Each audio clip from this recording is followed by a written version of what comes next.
Hey everyone. Sorry about making you all wait. I do apologize for that. Oh my goodness. Thank you so much, Holly.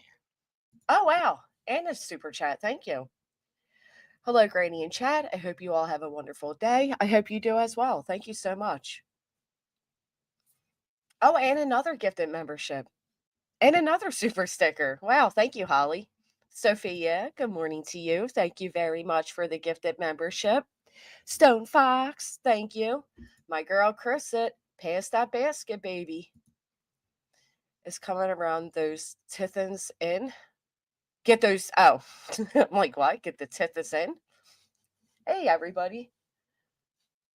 I feel like if I say hi to one person, I have to read all of your names, and then I think people get annoyed, and I don't give a shit if they get annoyed.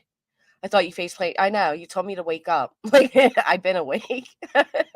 I was actually changing my background for Valentine's Day, and I got a little distracted, so I'm fashionably late. That's all. Good morning. Good morning. Oh my goodness, it's Friday. That's exciting. Got you at the 2:46. Good morning, Miss Beautiful Pristine. Just fell asleep. I don't think I ever sleep. It's like I'm lying. I go to bed at like 8. Good morning. No, you don't have to read all our names. No. Yeah, you guys, I know people don't like that. But listen, I'm gonna have an intro. I know. I know. You guys don't like intros, but this way I can start it while I'm busy doing what I'm doing and not have you guys sitting here waiting. And if anybody would like to perhaps make an intro, I'd be very, very thankful for that.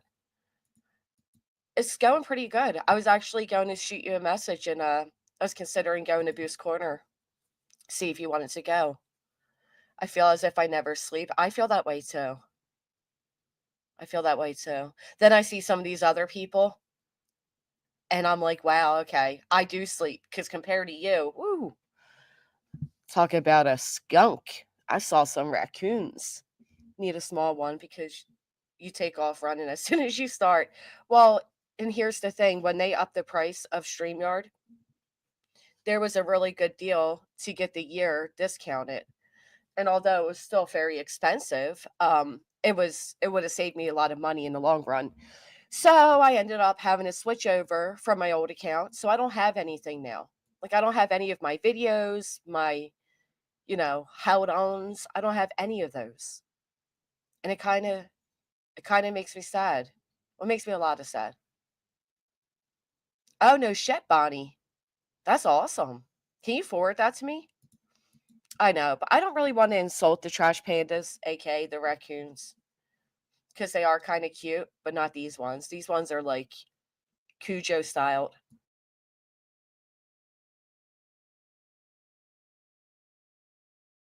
Oh gee, I haven't been to bed yet. That's the only way I can make it this early.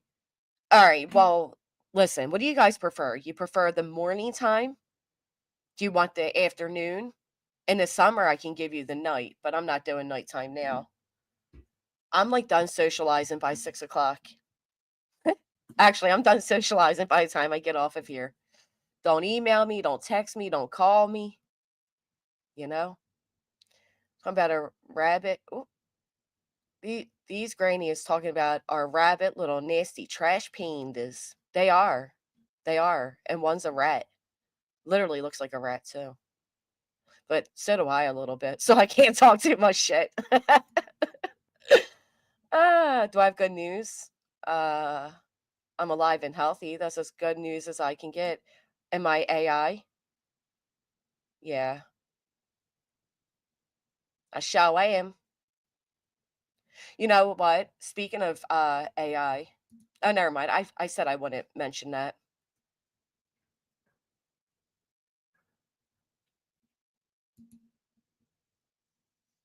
Why? Yeah, they're about to go down. So look, I checked this out, right? I want to show you. I want to go back, right? Hey, Holly, thank you again. That's really so sweet of you. I appreciate that. Yeah, could you please, Bonnie O? Um, I'll type it.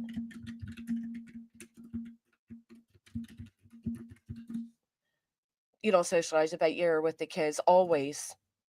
Always. I always got an earbud in, and this cannot be played in the background.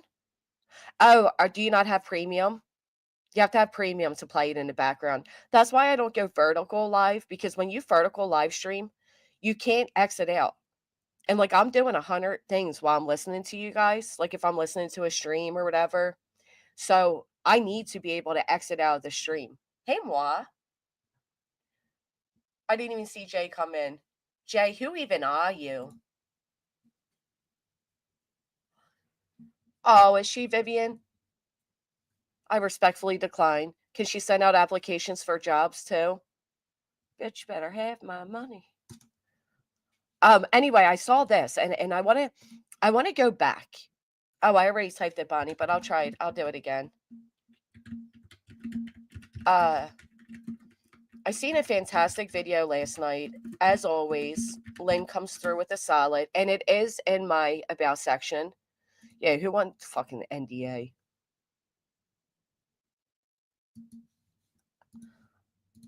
But I found this interesting. This was sent to me.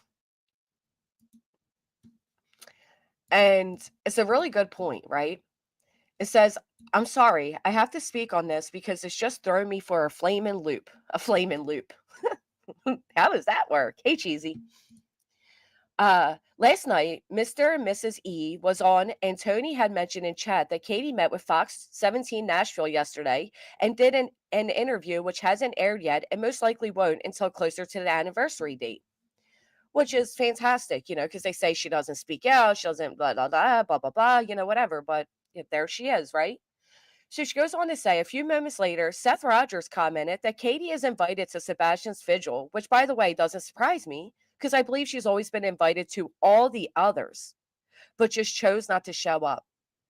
Can anybody else name any missing child whose parent has held more quote unquote gatherings than they have searches? My crockpot hose, my court papers. That's great. I've never seen nothing like it. How many has there been? Well, we're going to go over a few today, so we'll find out. Okay. Hey, Polish, crime junkie. So then goes on to comment how everyone should treat Katie with respect because she's Sebastian's mother. And this is why this guy gets on my nerves. This is why I can't stand these fake motherfuckers. Because you spent the entire time on Lore Lodge, on Snore Lodge, where you could have been advocating for your missing child, and instead you spent the entire time disparaging his mother. Money, attention. Some people that have gone to them, you'll notice the numbers have gone down, but people that have gone to them have come back and said, it was like it was a meet and greet. Oh, do you want to meet Seth? Do you want to take a picture with him? Like he's a celebrity. That's their perspectives, and that's what they pass forward, and it's not too far-fetched to believe, you know? Thank you, Captain Ganja. Who's gonna be 313? 13 is my favorite lucky number. Anyway, this person goes to say the same thing, like, "What? How? How are any of us, the public, supposed to show her respect and support when for the last year we've been told and shown what she's done to her child?"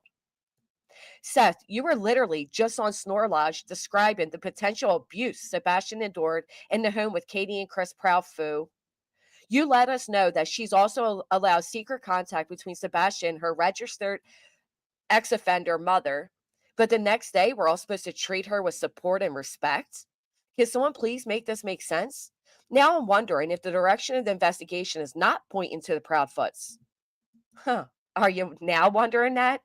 Maybe you're now just seeing what we've all saw. Why everybody here feels how they feel. But anyway, is it or isn't it? Well, it's been a year. You would think if it was, there'd be, but it takes time.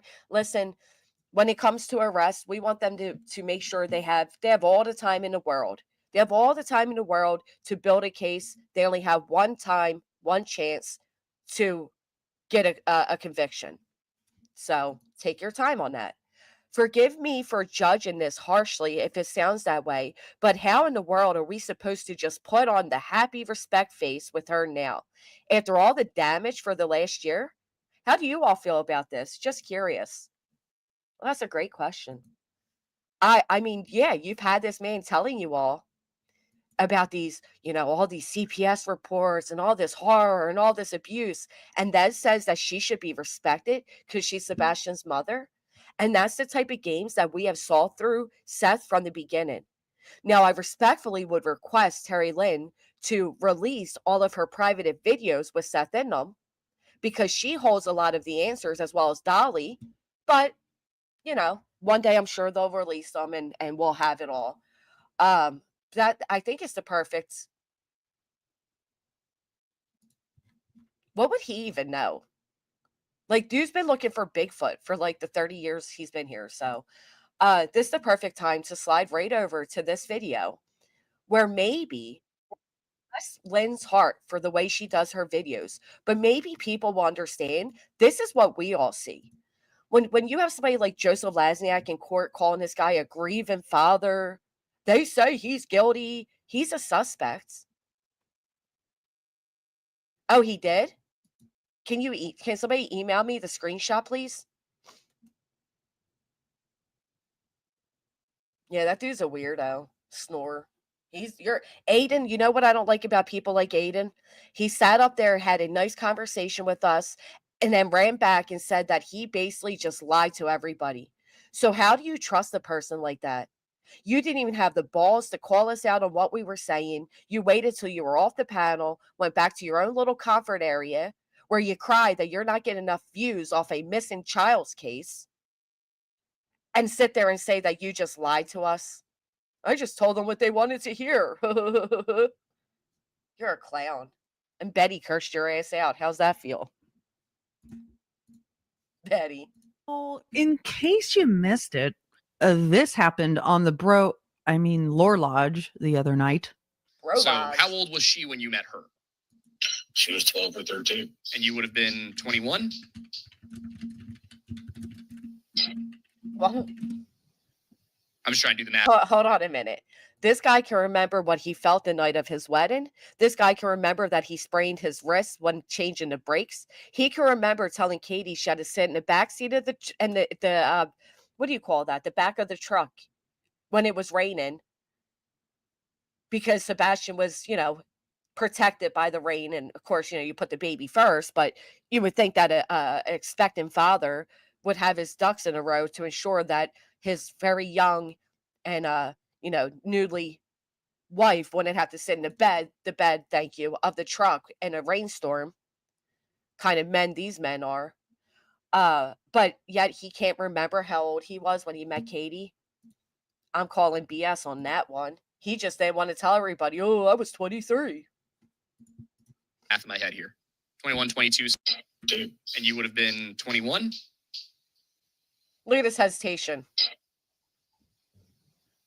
I'm just trying to do the math in my head here. 21, 22, somewhere about there. Yeah, somewhere around there. All right. Why does his eyes look like that too? Do the math in my head here. 21, 22, somewhere about there. Yeah. Right there. Yeah, somewhere around there. Suddenly he forgot. He can remember everything else, but he forgot that. Thank you, TTT Ma.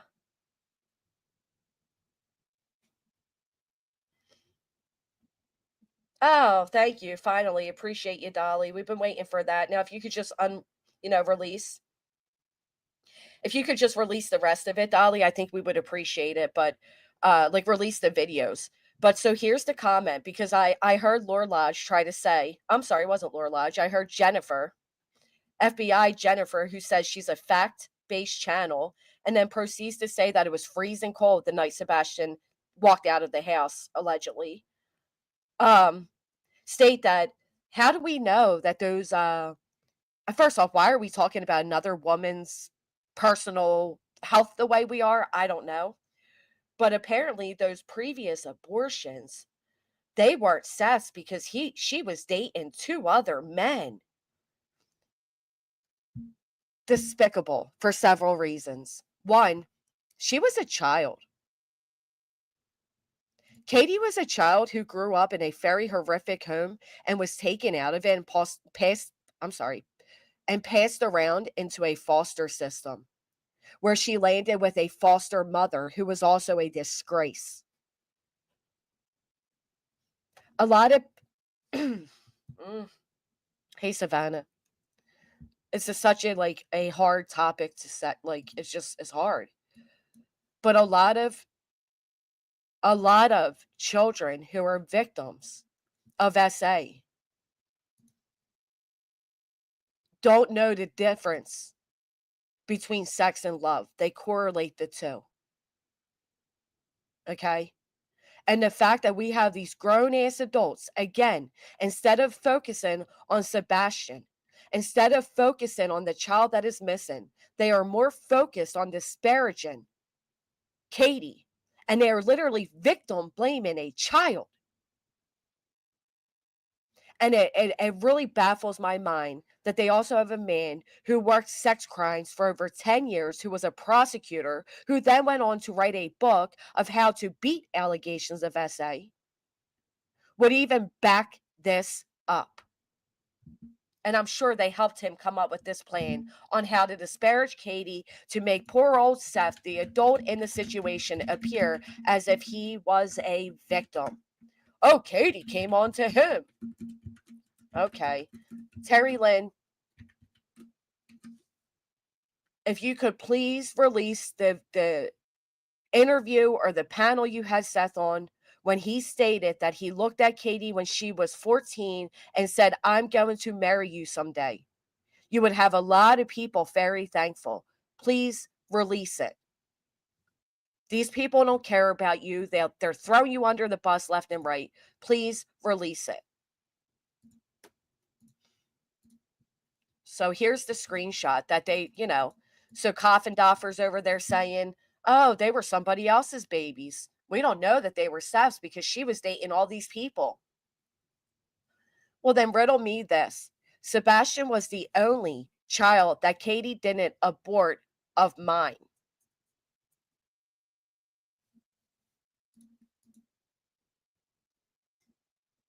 We know shortly after Sebastian was born, Katie went to serve our country. Lorelage tried saying that, well, Katie was 18 and a half when she was pregnant with Sebastian, so she could have had 2 abortions in that 6-month period. I don't know how, it's not hard for me to guess. You're not very familiar with the way that all works.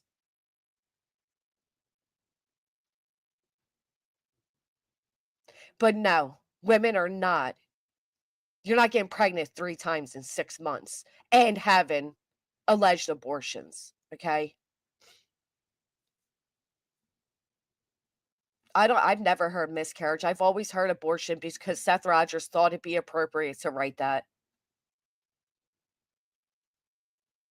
Again, speaking about, oh, he did say that, B-Tim.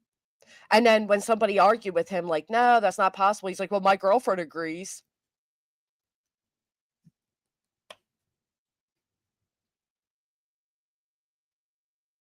I don't care what you think of Katie today. I just heard the Mensa snoring panel the other night make comments about why does it matter if Seth has a homestead? They gave him credit. They thought it was a fabulous idea to have a homestead. It shows initiative. It shows he cared. That he made a homestead, likely to, in my opinion, to have something to do with, I don't know, perhaps taxes in the government, but what do I know? But they went on to say that it is absolutely ridiculous that anybody's even talking about his homestead because that doesn't matter at all. What does that have to do with Sebastian disappearing? But yet you all dissecting Katie as a teenager and what her life was like, her horrific, traumatic life was like, because you dislike her. Victim blaming a child. Was her skirt too short? Was she too mature and too developed for her age? Tell us all the excuses you have for behavior like that. And then help me, God, if you ever cover another child's case that was a victim of SA, we will replay the clips all day long so people know how you really feel about victims, about children victims. As she came on to him. I know. Unbelievable. Somewhere around there. I met her because when I got off of work, I would go over to their house to watch the kids so that whoever's watching the kids can leave and go home. Gotcha. Why does his eyes look like that? Is it just me? Put a 1 in the chat if his eyes look very weird. But the fact that this man, this adult man, was also a babysitter of other children. Okay? Didn't he say before he met her through like some type of youth church thing? Thank you, Lynn Love. I appreciate you. And let's hear that again, because he would go and release whoever was babysitting. So he's already an authority figure, right? He's an adult man who comes in to release the child babysitter. He holds authority. There's a power dynamic. I know. I've heard that, Lee Michelle, and I've seen that. That's what Trevor Lee says. I did notice that Katie does have a tattoo that does have the infinity sign with a W and a D. I don't know. It's such a personal topic. I don't even feel like it is right to even discuss it. I think it's horrible that this man is doing exactly what Chris McDonough did with the Summer Wells case. Distract from the child with a whole nother topic to paint people as horrible. None of this needs to be discussed. It doesn't need to be dissected. It should have never been given to the public. But here we are. And on a podcast with a couple thousand people watching, they spent more time, the same as he has done from the moment he's found his ass on a YouTube panel, spent more time disparaging Katie than speaking about his missing son. Watch the kids so that whoever's watching the kids can leave and go home. Gotcha. So basically, you were the relief shift. Yes, sir. I would go over there to start playing video games with the kids. Okay. Oh, I'd go start playing video games with the kids. And you continued to play video games with the kids, didn't you? You and Uncle Pickle Ass? So not any sort of real relationship with her at that point. She was just No. okay. So when then did you and her begin to become romantically involved? After she turned 18. Okay. There are also When did you and her become romantically involved? After she turned 18. That's convenient. skipped this accidentally, but there were some people who were saying that you taught her to drive when she was 16. Is that true? No, I taught her to drive when she was 19. 19? Okay. So I'm just I love how Aiden here makes these stupid ass faces, right? Because even if we are to believe, even if we pretend we didn't hear what Seth Rogers has said all these months prior, and we're to believe that he started dating Katie when she was 18, there was still a power dynamic, okay? Do you guys know what that means? So sit here and be smug about it, Aiden, and go ahead and make all the excuses you want, Aiden. But there was still, not only that, but she was traumatized. She was a poster child for predators, okay? And these people want to play fucking stupid because these men aren't very manly. You should go back to looking for Bigfoot. Hey, BB, it's good to see you, girlfriend. I feel like it's Terry Lynn. I've looked all over. I keep going back to it's Terry Lynn's. It's Terry Lynn's. Me too, B Tim. Me too. I mean, look how professional they look, right? again wrapping my head around some of these rumors. There's a lot of them. Okay, and did you have any sort of friendship or anything like that between the time that you met her and she turned 18? No. Gotcha. No. He just missed everybody he met her when she was 12. But there was no friendship or anything. There was nothing. No. Okay. You know, I remember taking her to the DMV to get her driver's license for the first time. I helped her buy her first car. Spraying my wrist, changing the brake pads on her first vehicle. Who? I'm sorry, but like, listen, it's attractive when a man knows what to do with a car, right? Like when a man's like, oh, I'll change the brakes or I'll replace the tire, whatever that. Although I'm a strong, independent woman and I don't need no man to do it, but it's attractive, right? I would be immediately turned off if he's like, oh, I sprained my wrist. Like again, like he can remember that he sprained his wrist, changing the brake, but he don't remember what age he was. He remembers with clarity how old she was when he taught her things, key word there, but he don't remember how old he was. I mean, aren't you so like attractive right now? Like, oh, I sprained my wrist. Oh. And I heard he made a comment about something about me having his face on my pillowcase. Let me just shut up for now. So Katie moved in at 18 in an upstairs bedroom, and she began to show some interest in Seth. And, There it is, that poor 28-year-old man. Poor 28-year-old man has this younger, pretty 18-year-old girl showing interest, living in the same house. It kind of broke my heart because I asked him if he was surprised when she showed the interest in him. And watch how this makes no damn sense. Listen to it. Tony Mathis fishing? Is that what that says right there? Tony Mathis fishing? Oh, we saw the bait, the worm. We saw it.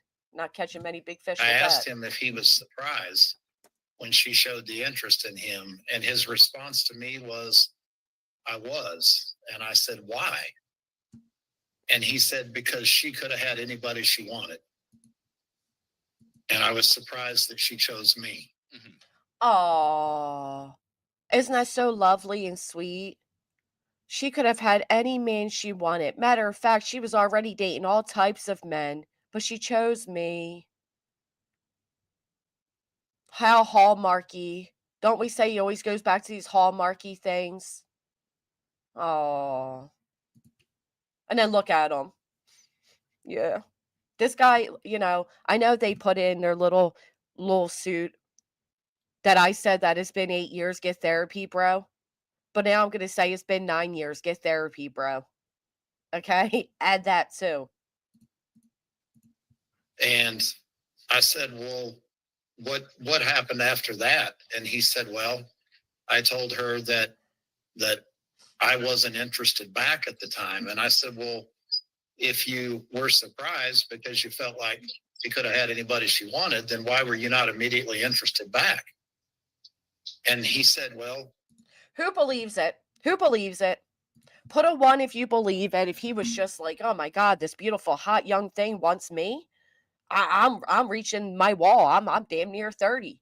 And this young, beautiful thing wants me.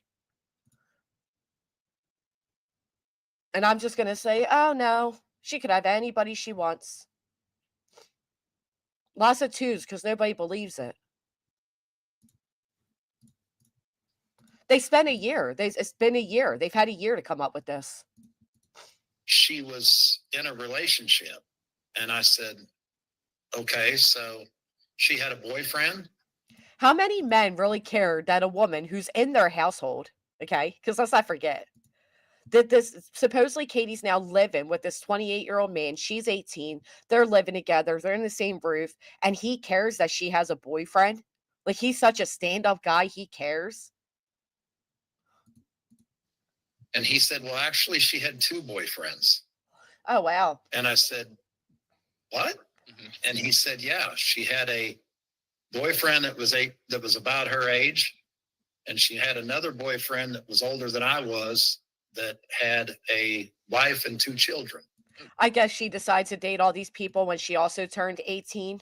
So again, you have a 28-year-old man aware that a 18-year-old, supposedly 18-year-old, who's lived a traumatic life that he's aware of, is dating this much older married man.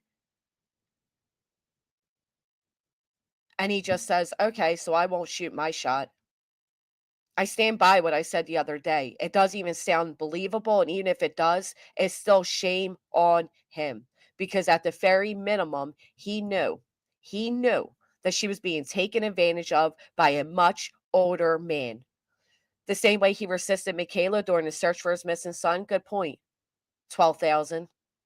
Oh, but don't forget, he still has her panties.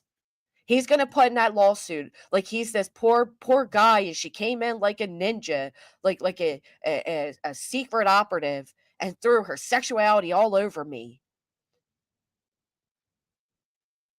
So I gave her 12,000 and allegedly CPS reports. But she was so advanced. She was like a conniving, sneaky sexual agent. Yeah, okay. Asking a real question, has Seth ever told the truth about Katie ever? What about Sebastian's behavior changed after Seth moved to Tennessee? It's a good point. It's a good point. It wasn't until after Seth moved to Tennessee that suddenly they were getting Sebastian diagnosed. He was diagnosed as autistic, and there was a lot of difficulties going on, if you will. They were looking at behavioral homes to send him to, so obviously things were getting pretty damn bad. And that did all take place after he moved in, huh? Oh, jeez. Seth, So- not that I don't believe you, Tony, but just Seth, can you give me a nod or something if this is he telling the truth? It is. I know I this just- is Oh, because that validates it for you. You're weird. a very difficult subject for you. That's why I'm not trying to press. Why would it be a difficult subject for him if it's been 9 years? I'm sorry, it's been longer than that. Holy hell, it's been what, 20 plus years? And it's a difficult topic for him? You know what should be a difficult topic for him? Speaking about his son, who's currently not found. That should be the difficult topic. That should be the focus of the topic, too. But instead, once again, you host the anti-Katie and Chris bash. Right? That's what you do instead. I just want to make sure that we're getting the corroboration here. And Tony, I do believe you. People are going to want to see it from Seth as well. So I'm not trying to slim butt it anymore. I know. Did you see what? So let me tell you guys really quick. Here's the math, as far as we can find it to be true. June of 1980 is when Seth is born. So June 1980. Katie is September of 89. Wow, she's like my age. They were married in June of 2008. Katie would have been 18 and he would have been 28. That's the math. Oh, August? Well, September, August. Didn't Seth say they got married, injured? It takes 40 weeks to have a baby. Right. Well, she was 18 and a half, according to Lore Lodge. 18 and a half. What Seth and Tony tried to do there? They tried to get past all the mathing that everyone does for when Seth and Katie first met and when they started their relations, and tried to shift the Overton window to Katie being the hussy initiator who was already tied up with another older man. Okay? Now, here's their core problem. That other guy Betty should just hold on to that money for those countersuits coming, baby. I heard what you had to say the other day. who Seth saw as competition was not some romantic interest. He was not competition. He was also an abuser. And Seth basically told us that he stood in line Welcome, waiting Phonics. for his turn, while also trying to convince us that he was a perfect gentleman and also her knight in shining armor. Yeah. Ladies and gentlemen, Tinfoil. that is not the cute Disney romance that Tony. That's what I'm saying, Laurinky. That's exactly what I'm saying. It is absolutely despicable that these grown men are sitting here speaking this way about a traumatized victim teen child. Thank you, new kid in town. Can we get a few more thumbs up, please? That's what I'm saying. Like this isn't. Why is this even taking place? But when you hear the rest of it, zero, Luna girl. Ain't that fantastic? Well, actually, I'm sorry. There's a few from when Sebastian was younger, but they're all pertaining around Seth. ironically. Re-victimize. Yeah, it's horrible. Let's rewind it because what Lynn says here is crucial. Gentlemen, that is not the cute Disney romance that Tony and Seth tried to make it out to be, despite it being told on a channel that thrives on medieval lore and logic. We are now in year 2025. Welcome to it, you creeps. They do yoga, they do. And then if you want to go the extra mile, you can buy a lovely book off of Amazon written by an amazing author. I'll tell you, that's one for the records. Thinks Katie should speak about this bullshit. The fact that she said, "Where's Katie's Lewinsky dress?" The fact that she said that, you're asking where Katie's Lewinsky dress is. First off, showing your age with that one. Secondly, she was a teenager. She was a child. She was a fucking child. And then the excuse that, well, back then it was a lot more normal. Back then? Back then, we're talking 15 years ago. 15, 16, it was normalized then? It was okay then?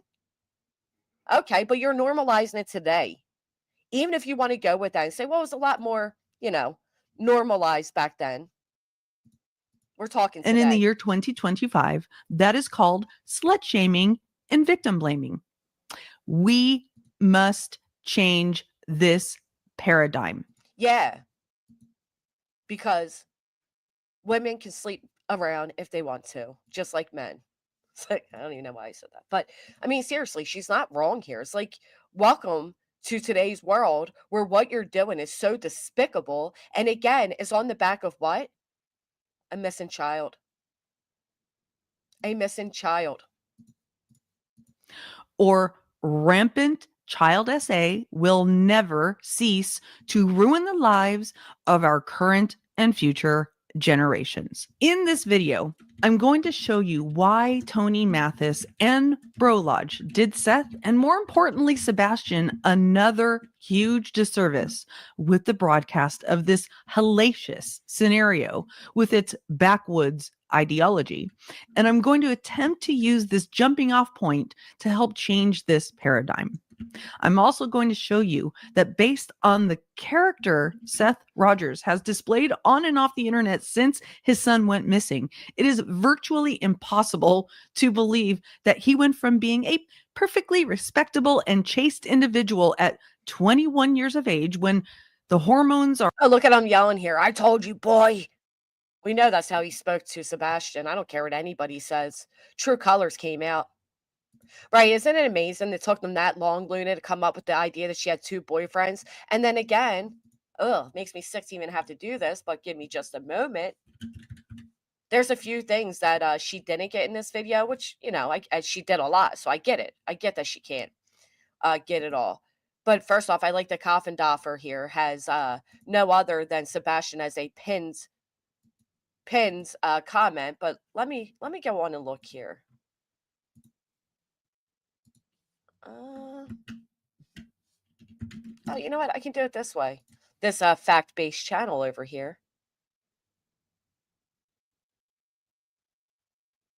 Where'd it go?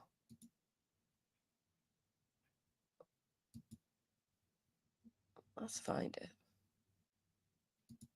Okay, let's go here. Let's take a little trip, shall we? Somebody coming in with a question. Jax Wolf. Hi, Jax Wolf. $20. Thank you so much. Respectfully, Seth was engaged when he met Katie when she was 12. I agree. I agree with that he met her and he was engaged. I agree with all of that. In one of your... See how she's like quick to already get defensive? Like, yeah, when he met her, I agree with that. Interviews. Oh, sorry. Yeah, That's the sure wrong you button. are. Here we go. In one of your interviews, he said her pregnancy was complicated due to it being the first time her pregnancy went all the way. These are his words. Yes. Notice she conveniently took it off the screen. Listen to what she says here. But did you hear that piece from last night, Mr. Wolf? Now she gets her condescending tone. about that she had 2 boyfriends and Had to be 2, one right? was an older person purportedly and the other was her age. So It's Seth knew. very unclear to me. And I remember him saying that. Oh, do you?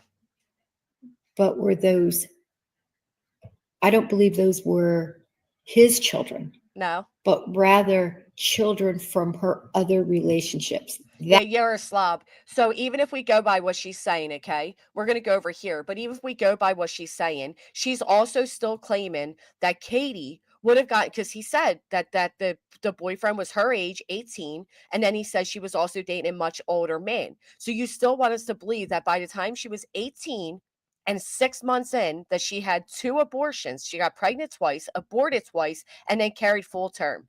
The math still ain't mathin', you dumbasses. And as a woman, she should be ultimately ashamed of that as a woman. But here it is. Sebastian was the only child that Katie didn't abort of mine. See that? Mine. Mine. That's how I understand it. I don't believe those were his children, but rather children from her other relationships. That's how I understand it. Of course it would be. So again, do you guys get what I'm saying there? Like if that were the case, she's now 18. She's living in his house upstairs in an upstairs bedroom. She's allegedly dating an 18-year-old and also a married man. She's 18 herself. And we're to believe again that she got impregnated twice and aborted twice and then got pregnant by Seth when she was 18 and 6 months old and carried full term. Put a 1 in the chat if you understand what I'm saying here and it doesn't make sense for them to try to offer that type of math. Shameful. They should be ashamed. Makes me so angry. And tried Or to was that again? Wanted, then why were you not immediately interested back? Let's hear it again. And he said, well, she was in a relationship. And I said, okay, so she had a boyfriend? And he said, well, actually, she had 2 boyfriends. And I said, what? And he said, yeah, she had a boyfriend that was about her age. A boyfriend that was 18, about her age. And she had another boyfriend that was older than I was that had a wife and 2 children. So again, we're to believe she got pregnant twice. Okay, sure. All right. off the internet since his son went missing. It is virtually impossible to believe that he went from being a perfectly respectable and chaste individual at 21 years of age, when the hormones are at full rage in most males, to the perverted hypersexual man he presents himself as today. In a minute, I'm going to show you a clip reel that may give you a headache. And I'm sorry about that. That is your fair warning, because this reel displays relentless, pervasive, disgusting, demeaning, dehumanizing words and behavior displayed by the father. Well, should we educate them on I seen your comment, Paula. Should we educate them on how the female body works? So a woman can only get pregnant for a week out of a month, and usually it's like 3 or 4 days. Okay, so that's one time out of a month, like 1 week out of a month. Usually, then it takes at least 6 to 12 days after doing the act for the sperm to locate the egg and all of that. You then have to miss a period. So now you have to go a month ahead and know, oh shit, I didn't get my period. And then it takes, about a week thereafter to show up on a pregnancy test. So we're talking at this point, it's just not possible for somebody to get pregnant twice and have 2 abortions. And after an abortion, okay, I'm not even going to get into all that. Educate yourselves. You guys sound all so stupid. Anyway, hey Josh, did you tell him I still have her panties? That's about the secret sexual ninja. That's the secret sexual ninja. Right, Selena, I didn't want to get into that. But right, it takes long to recover. The whole thing's despicable. Shame they have put Katie through, and now they're trying to slut shame her. I'm disgusted. And no, the math ain't mathin'. He kept a secret ops undies. He felt so victimized by this woman that a few months later, he's bragging he still has her panties. Okay? Of a missing child on the internet in the name of his missing child. Right. And most of those words Right. I want everybody to let that sink in too, because I've been saying this from the beginning. We're not just talking about a man who's another creator on YouTube or a subscriber that's built a rapport. The only reason anybody even entertains Seth Rogers is because his son, Sebastian, is missing. That is the only reason.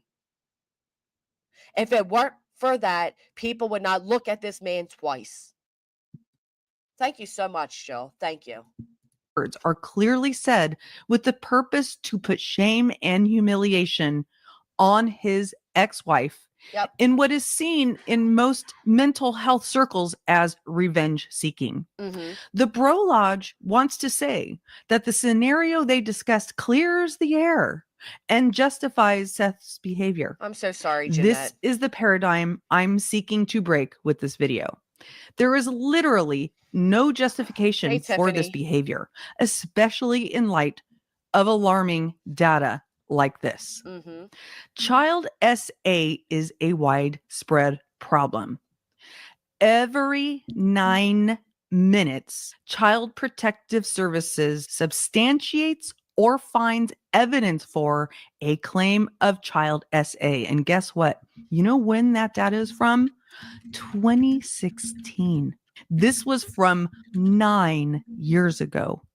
With the escalation of toxicity on the internet in the last 9 years, it is even worse. Look it up. Of all victims under 18, 2 of 3 are ages 12 to 17. Mm. Oh, isn't that a coincidence? That is precisely the age that Katie was when Seth and Katie Precisely met. the age. Now, here are the known stages of grooming. It is okay? abusive. It's Look beyond at this. abusive. Targeting the child. Perpetrators may target and exploit a child's perceived vulnerabilities, Mhm. including Good morning, Bob. emotional neediness, isolation, neglect, a chaotic home life, or lack of parental oversight.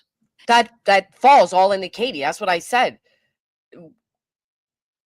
Children like Katie are the perfect prey for predators. Gaining the child's and caregiver's trust. Oh, look at that. Like a situation where they're babysitting. Look at that. It literally says babysitting.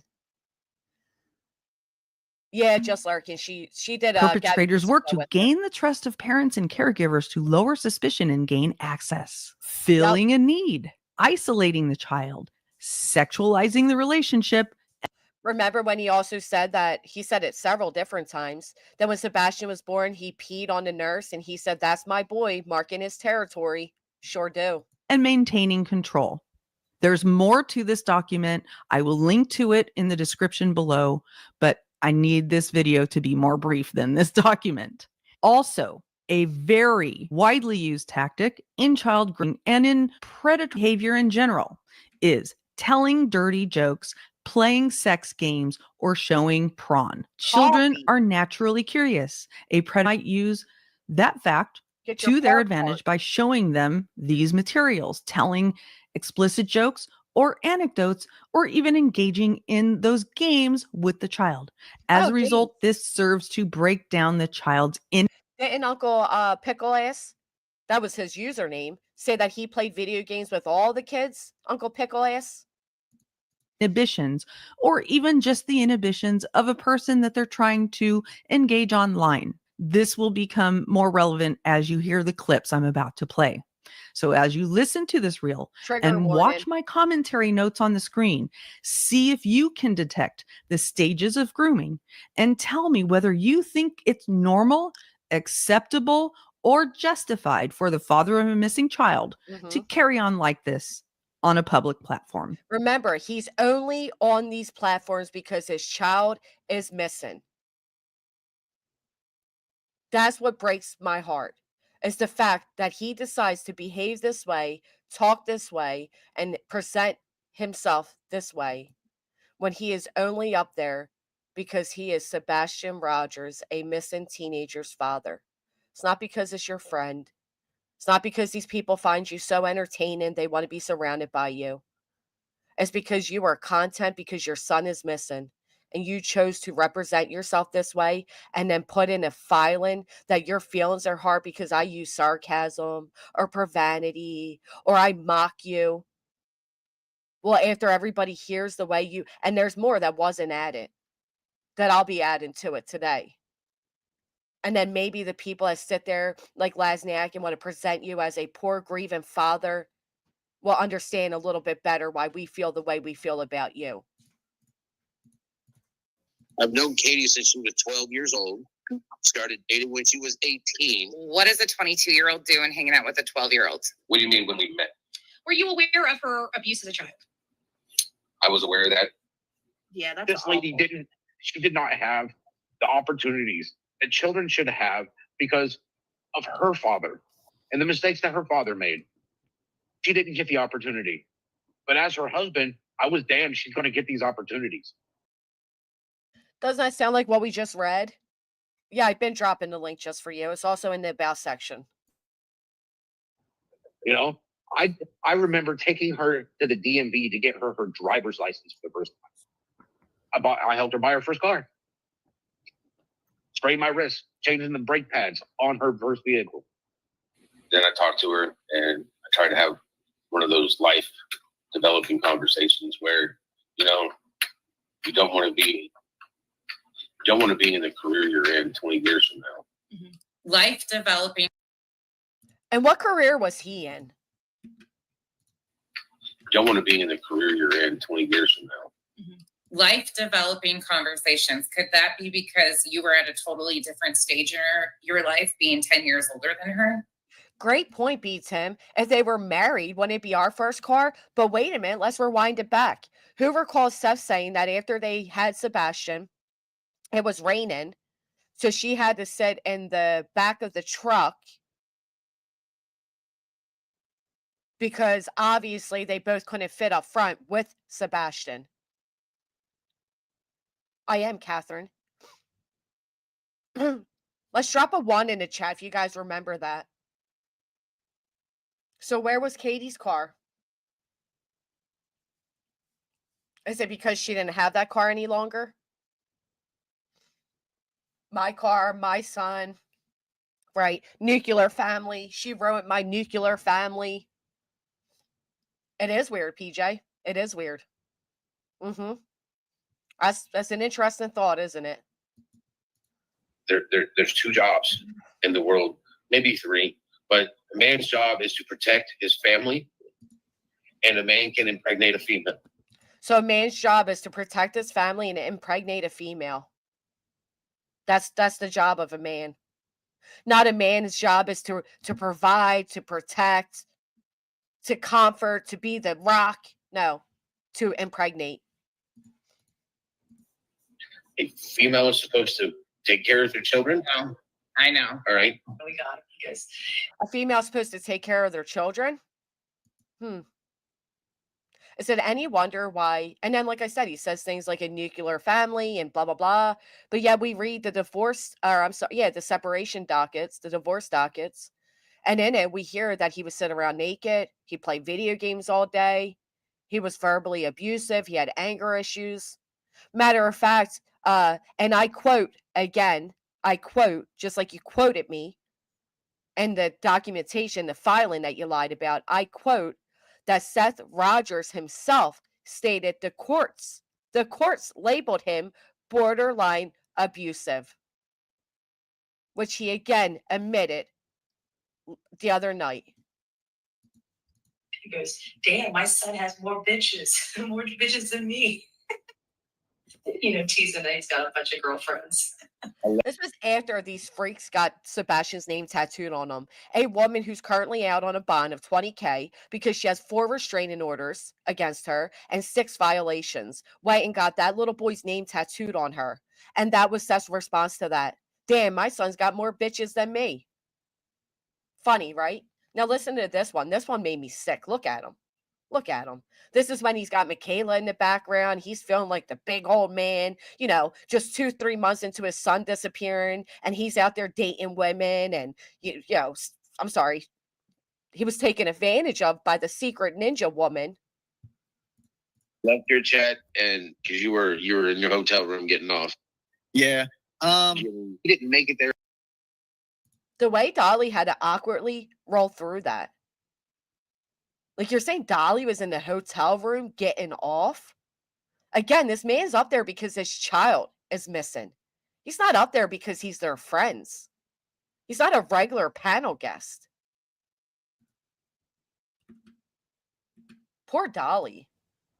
Teasing that he's got a bunch of girlfriends. I left your chat, and because you were in your hotel room getting off. Yeah. He didn't make it there in time, and he peed himself trying to get his little thing out so that he could sit there and See? pee. Katie was. Trying to get his little thing out, he says about his own son. Is that before or after he shared with the world about his son having a wet dream? Very. And I walked into the room, and he literally shot shit out of the bath. He tried to hit me with it. I was walking down the hallway to get to his room, and I swing into the bathroom and turn on the shower because I know that he had dug into his diaper and started painting the wall. You don't want to know what I was staring with, okay, buddy? Don't. You know what I particularly love? I love the fact that the Men's This News and panel says things like, Seth talks about all the great things about Sebastian, all the amazing things about Sebastian. That's what Seth does. Really? Really? You think a 15-year-old that's missing, that's already having difficulties in life, wants thousands and thousands of people knowing that he played in his diaper as a baby? Like, what was the point of telling that story? I'll tell you what the point was. To paint him as this great doting father. That's what the point was. I'm such a great father. I grabbed him and ran to the bathroom to help take care of him. Oh, my goodness. Started painting the wall.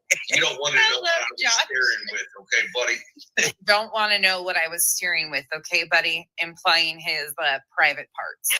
Got a little extra cheese on the top. Hey, that's not extra cheese. That's just too much fun. Really? Huh? The Uncle Taco came from all the my kids' friends. All the hot sauce he was spraying. Do you hear that? Honestly, do you hear that? The Uncle Taco came from, and he mentions kids.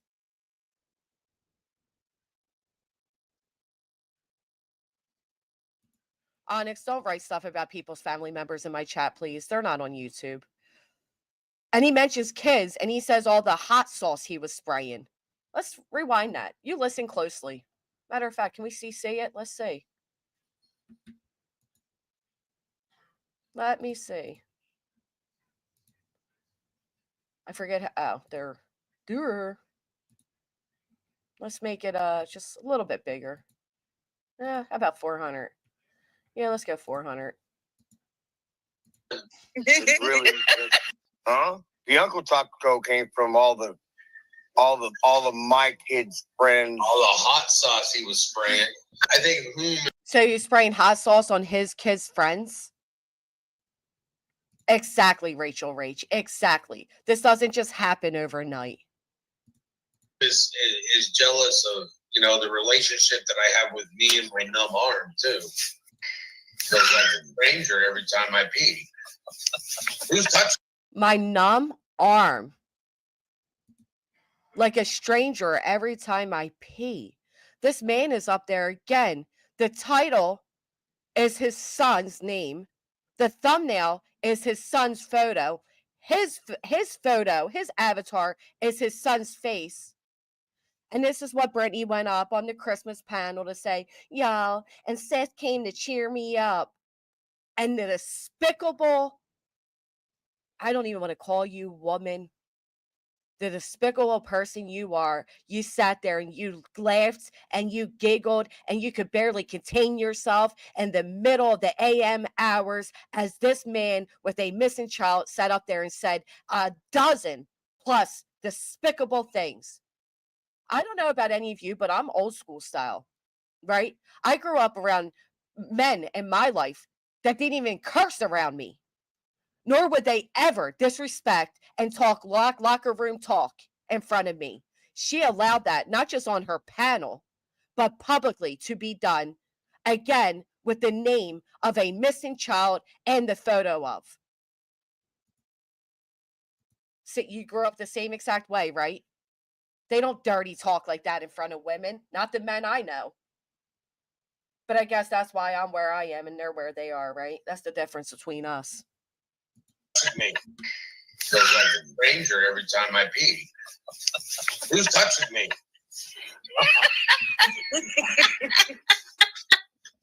Lord help me. Yes. Bullhorn Betty asked where a good place to go eat was, and we went to a Mexican restaurant and had lunch. So you're getting married. So I mean, I must be. Tacos. How'd you know I had tacos there, buddy? Do I need to tell you all they're not actually talking about tacos? And I'm so sorry, Shelby Lynn. I was so worked up, I didn't even read this. I apologize. All the stories he's told about his son were things to horribly embarrass Sebastian for life. Yeah, like a fucking wet dream. Like a fucking. Oh my God.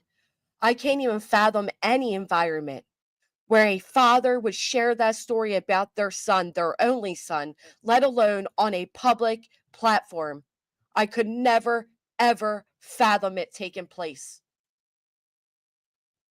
Not around a mechanic shop, not around a locker room, not around a football game. I cannot envision any scenario where any father would share that about their child. Say my name right now. Pinch of Taco said it. I know. That's why I had fajitas. Oh my God. Listen, it is not breast cancer awareness. I did not have pink taco. No. I did not have pink taco. They're okay with this. Again, this guy is up there because his child is missing. I shall not be. And she fucking laughs. You fucking laugh. Watching. I shall be doing other things. Yeah. OnlyFans on this. I already know I'm fat. All right. There's plenty of me to go around, except for particular people that have STDs. So it just dawned on me, and I didn't know this at the time, but did you know that he's referring to me when he makes these jokes about STDs? Thank you, Seth Rogers, for helping me with my countersuit, because you've obviously listened to Brittany as she sits there and sexually harasses me based off a lie pertaining to my fucking personal health. Thank you very much for making that easier on my countersuit, because I don't listen to this bitch. I don't listen to this pig. So I had no idea you ever said that. Not only that, Seth Rogers, but the day that somebody like me ever even glances your way, that's why you gave Michaela $12K. You ain't fooling nobody. And kept her panties, you creep. OnlyFans on this. I already know I'm fat. All right. There's plenty of me to go around, except for particular people that have STDs. Yeah. Bizarre. That's funny, right, Brittany? It's funny. Thing I've ever heard in my life, too. I'm sorry. A three-way 911 call. I can't. Hey, Blackhawk, I don't think that's the only three-way Chris has been involved in. Oh. Hey, now you. And again, they laugh. This is funny. But they want to get up there and they want to cry in front of the courtroom and say, we're disparaging them. We call them poopy heads. We hurt their feelings, you slobs. Leave my girlfriend alone. Oh, shit. You better. And that right there, and Brittany loved it. Brittany loved it. Oh, his girlfriend. And guess where you're at today? Guess where you're at today? Anybody want to guess where Brittany's at today when it comes to being his girlfriend? Give me just a moment. I will show you. You know, that's the only reason Brittany did what she did, is so she can get the inside scoop to everything going on. And guess what? Today you have Brittany over there crying. Aren't you, Brittany? Over there crying because... Angela, I know you probably don't believe me, but I swear on my life, that's how I'm finding out everything. I have had one talk with Lesniak, which I told you about. They don't even fill I you have not in. heard anything else back. They don't talk to me about anything. from what I can see with any other of the plaintiffs. What happened, girlfriend? You're no longer in the cool crew. Seth Rogers no longer goes to your chat or goes on your panel. They're not inviting you to Nancy Grace, that's for sure. Unless they want to go to, Nancy Disgrace. They're not taking you on any national news. Matter of fact, they don't even acknowledge you. Even when they're listing off their thanks to people, you're not one of the people they name. But go on and laugh because he said his girlfriend. You better stop that. Hey, now you need to leave my girlfriend alone. Oh shit! You better stop. They're gonna clip the hell out of that. Oh, they can clip something. Oh, they can clip something. You're such a pig. Again, his child's missing. Also, Josh, you defamed me for the last time, Josh. It's not gonna make it. Similar to your buddies, Josh, I'm feeling really litigious lately. Oh, they can clip something. It's not gonna make it any smaller, okay? So, be fucking fat. He's talking about Illuminati. Hey, you weren't supposed to say her name. You don't make. Does this sound like somebody who's terrified? Anybody? Does Brittany sound terrified? Does it sound like she's waking up in cold sweats, knots in her stomach? Of course it doesn't. Mention creators' names here, okay? I'm sorry. Even if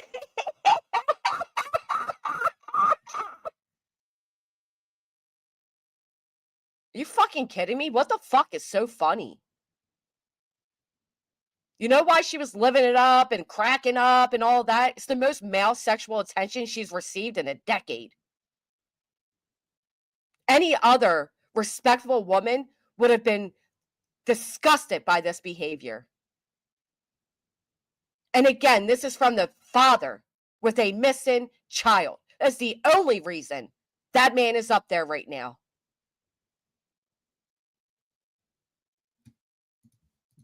they create STDs. That's all. Wasn't it, Seth? What?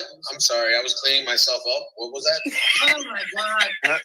Absolutely. Again, with the laughing, right? You stayed awake that night, didn't you? Right? I shouldn't talk about this, or I shouldn't talk about that. Expecting something. And it always. I'm almost there. Leave me alone. Oh, she's hysterical. She's hysterical. This is like 2, 3 a.m.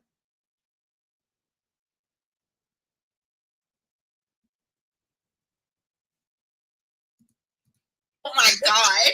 I thought I was getting a slow clap for a second. Hey, if it's a slow clap, you need to go to the hospital. Oh, if it's a slow clap, you are slow.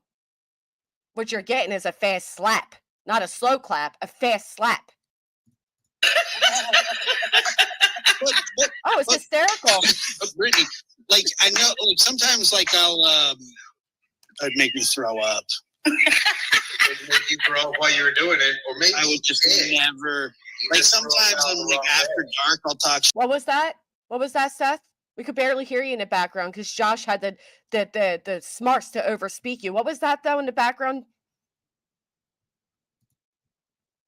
Are people still surprised why we don't see Seth Rogers as this poor grieving father? Or do you get it yet? And there's more to add to this. Thank you so much, Shelby. Maybe you threw up out of the wrong head every single fuck. That's what he said in the background. Maybe you threw up out of the wrong head. You want to hear it again? Listen closely. Listen behind what Seth is saying. I mean, what Josh is saying. Miss Trish, thank you. Brittany, like, I know, like, sometimes, like, it'd make me throw up. It'd make you throw up while you were doing it, or maybe I would just never. Like, sometimes I'm like, after dark. Did it make you throw up while you were doing it? Or maybe you did. Maybe you threw up out of the wrong head. Hey, do you think Nancy Grace would be interested in hearing this?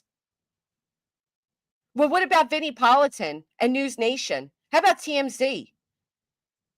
Do you think they'd be interested in hearing how this grieving father, when he's not sitting up there disparaging his ex-wife, how he's spending his time spreading awareness for his son? Does this sound like to all of you a man who's grieving, who just wants answers, who's the doting father. Instead of searching, I've said this one for months, he's not out there searching. He's out there searching for a panel to sit on, to be included, to be popular. This is the first time Seth Rogers has ever felt seen, and this is how he presents himself. Again, off the back of his own child. I'll talk shit. Maybe you threw up out of the wrong head. Every single fucking thing goes back to a sexual innuendo by Seth. I hope I'm on her pillowcase. That's about me. That's about me. He hopes he's on my pillowcase. You do wish you were on my pillowcase. You're on my counter suitcase. You're on my slap case. I got to rewind it back a little bit because Nellie's bothering me. Give me just a second. Seth? What?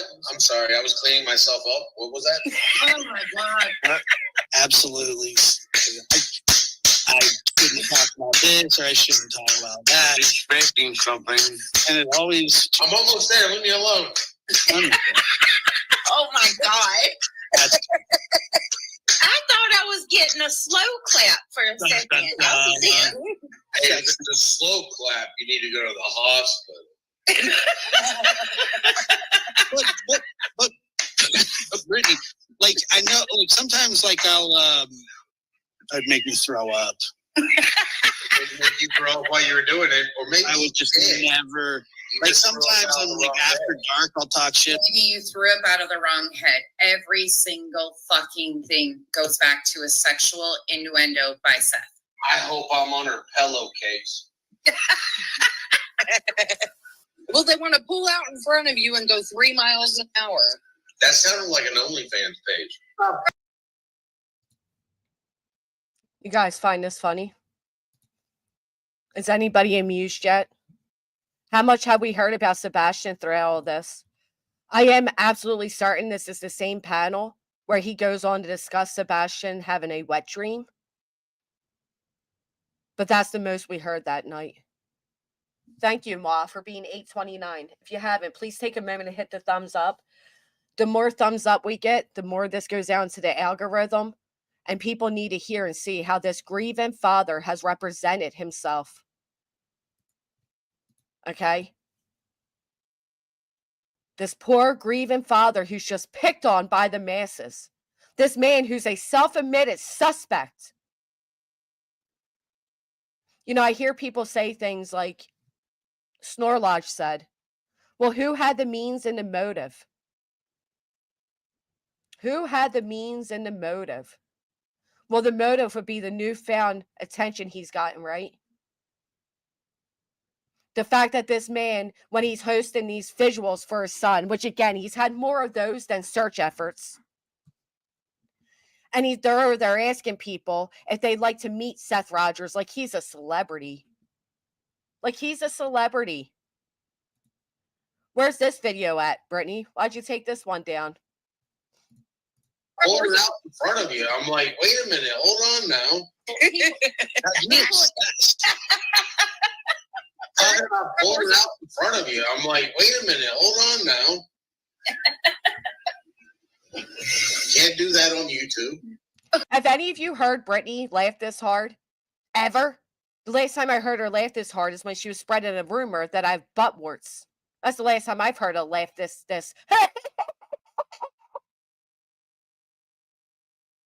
This should be blasted out. I had no clue.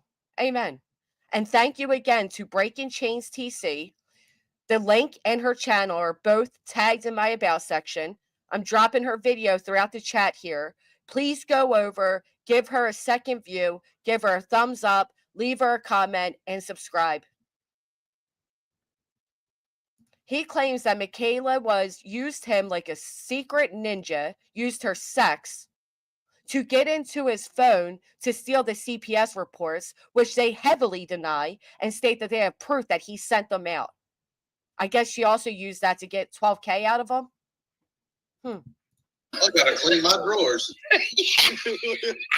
No, those are just the things he said publicly. Many people who have met him privately for searches and whatnot also came out to report the way he treated and spoke to women during those searches. You may not like some of the people reporting this, but when many people are reporting they witness the same thing, there is credibility to it and it warrants discussion. The next thing that Also, Chloe's not in this. Chloe, who is a private investigator who lives in Tennessee, who was actually sent a cease and desist, also had the same experience. She had the same unsettling experience. She did not take lightly to Seth's advances and despicable jokes. that threw me off guard was the way that he was talking to his team. Okay. Like, I want to see how far this dick can shove down your throats. Dude, every word out of his mouth is some disgusting, disturbing thing talking about, oh, that straw, I got a straw for you to suck on. Oh, yet meat you're putting in your mouth. Let me put a piece of meat in your mouth. 4 layers on, it started warming up, and she was taking off her layers. Why was she laughing so hard at him being grossly inappropriate? Because again, it's mostly the most sexual attention she has received in a very long time would be my guess. But, you know, that's just my opinion. Right, Mr. Lesniak? So long as I say my opinion. Which, I mean, anybody would. It's fine. And Seth made the comment talking about, This is about Terry Lynn. She herself has said it. We have heard it. oh, you're going to take all them layers off so I can see them titties? You know what I'm saying? So, and saying, oh, you're going to come sleep on my couch. And You telling women that are out there searching, they can call you daddy? Daddy. That's not inappropriate? Now, do you mean to tell me that this is completely new behavior And I that got just more to add. burst out of his psyche after his son went missing?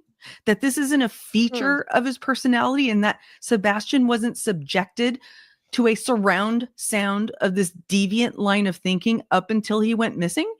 The only receipt I couldn't find was when Seth openly said soon after Sebastian went missing that he told Katie he was going to marry her when she was 14. Now, I've heard this playfully said by many men about many women, even myself, okay, as if it was a cute thing to say. It's not a cute thing to say. We are now in the year 2025, and we now know that this is illegal and abusive. But he said it as a cute thing. And when he realized it wasn't a cute thing, it somehow got erased off the internet. Well, unfortunately, the internet is forever. That evidence does exist. And at some point in the future, I predict it will surface. It will come out and bite him and anyone else who believes him. So what if that receipt is correct? He told me that she killed his first 2 kids, meaning aborted.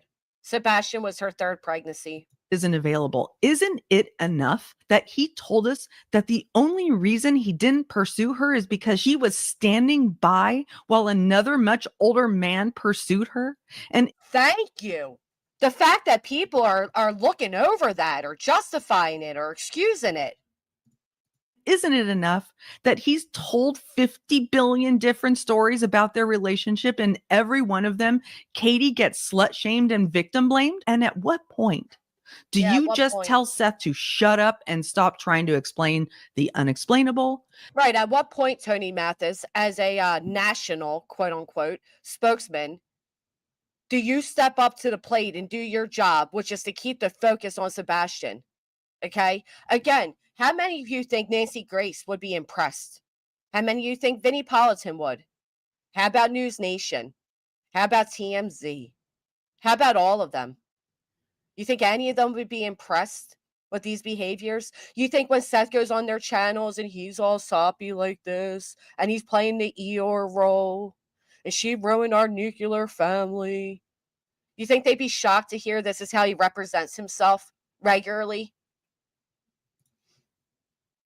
Here, we see her laughing like a hyena at sexual innuendos by a father of a missing child. And for his friends, supporters, and bros to stop defending the indefensible. I'd also like to point out that Seth, he knows better. Let him tell you that himself. This shows that he's doing all this despite knowing that it's wrong. I can tell you things, but those are personal. You know, he is a child. In this world, the only thing you can control is yourself. You can control how you react. That's up next, You can control how you act. And And if you control those two things, you're doing good. This is when he does his quotes, his Father of the Year quotes. Your children take their a lot. Don't forget either that this man shared a link to a snuff film. And said eye-opening. Of their cues from you. She realizes it or not. Every time she said something that was negative about me, I'm pretty sure my son took it to heart because he's my son. You know, a lot of people think that they're guilty. I've seen some of the comments, but my profession says that you're innocent until proven guilty. Does it? Does it? Because you're the one that went on national news and said they're guilty. Again, everybody is innocent until proven guilty. I would never throw somebody's past in their face. She had a drinking problem. I love that. I would never throw somebody's past in their face. She had a drinking problem. When you say abusive, she was active duty Navy. Oh, so now active duty is abusive. Oh, I know people that abuse their military services. I didn't know being in the services made you abusive. Wow. Finally, I'd like to end by asking Seth this question. It says right here on your divorce decree that neither parent will disparage the other parent, even through a third party. I've shown evidence here in this video and on my channel that you've gone out of your way to disparage your ex-wife, including accusing her of being directly responsible for Sebastian's disappearance. Why is that? Is it because you don't believe your child is still alive? Ooh. Or is it because you've been saying these things in front of your child all this time? It's one Well, I don't believe somebody picks up this behavior at 40. That's for sure. answer or the other. And neither one of them are good. The Mid-40s. human and the child SA survivor in me wants you to get the help for these backwards attitudes. And No, Lasniak was denied a continuance on the basis that he needed discovery. The judge said no, because again, as the plaintiffs, you don't need discovery. You should have everything you need. and for whatever hurt you so bad that you need to come out here and keep hurting other people. Yeah. The PR professional in me wants to tell you to just shut the fuck up. Mic drop. Boom. But let me take you over to this. Anybody recall this beautiful event? The Light the Way for Sebastian. This is where hundreds and hundreds of people showed up to show support. This is before people started realizing who and what Seth was. Remember? Action. My stars, girl. I What get- you doing? I'm live streaming you. Oh Lord, how you doing? We didn't knew that here would be out. Well, we were.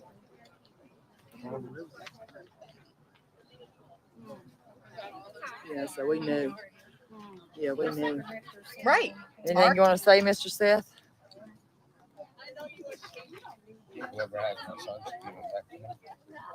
Whoever has my son, give him back to me. Whoever has my son, give him back to me. Okay. Let's hear what else he says. Are you ready? I'm right here. I'm right here. You ready? I'm ready, love. Whatever you want. Now, everybody listen very closely here. This gets interesting. And I'm with my sister right behind her. Don't yell at me. There's Michaela. Love, whatever you want to do. And I'm with my sister right behind her. Don't yell at me. I'm tired of you looking at me in that tone of voice. Are you? No, not You really. don't know? I would really love, So he's all flirty, right? I'm tired of you looking at me in that tone of voice. He's all flirty.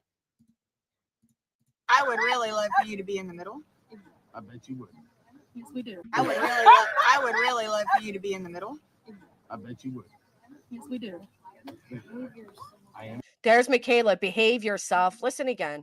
To be in the middle. I bet you would. Yes, we do.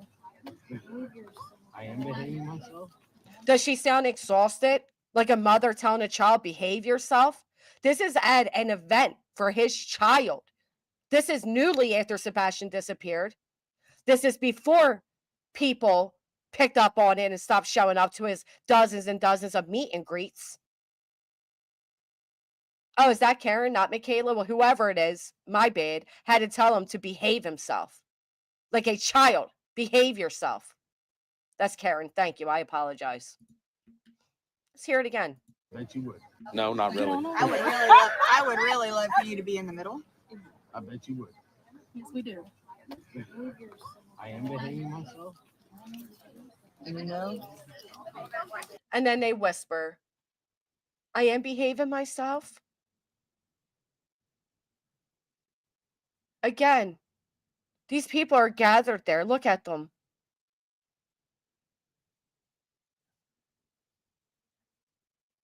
Look at all the people there. And this is what he says. One more time. I'm tired of you looking at me in that tone of voice. Are you? No, not really. I would really love for you to be in the middle. I bet you would. Yes, we do. I am behaving myself. You know?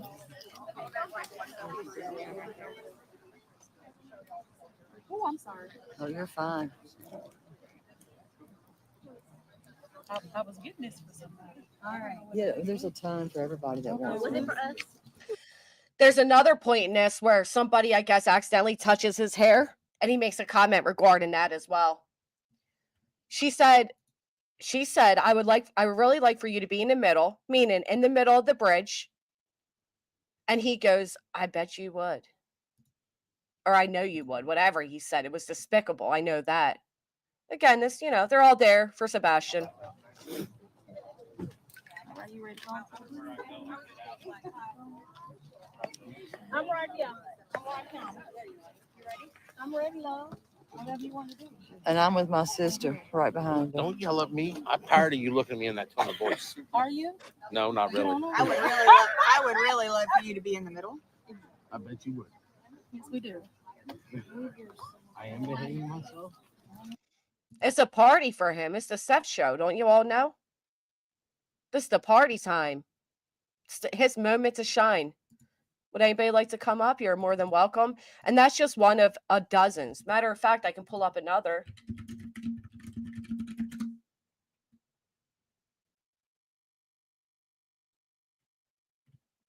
I can pull up more.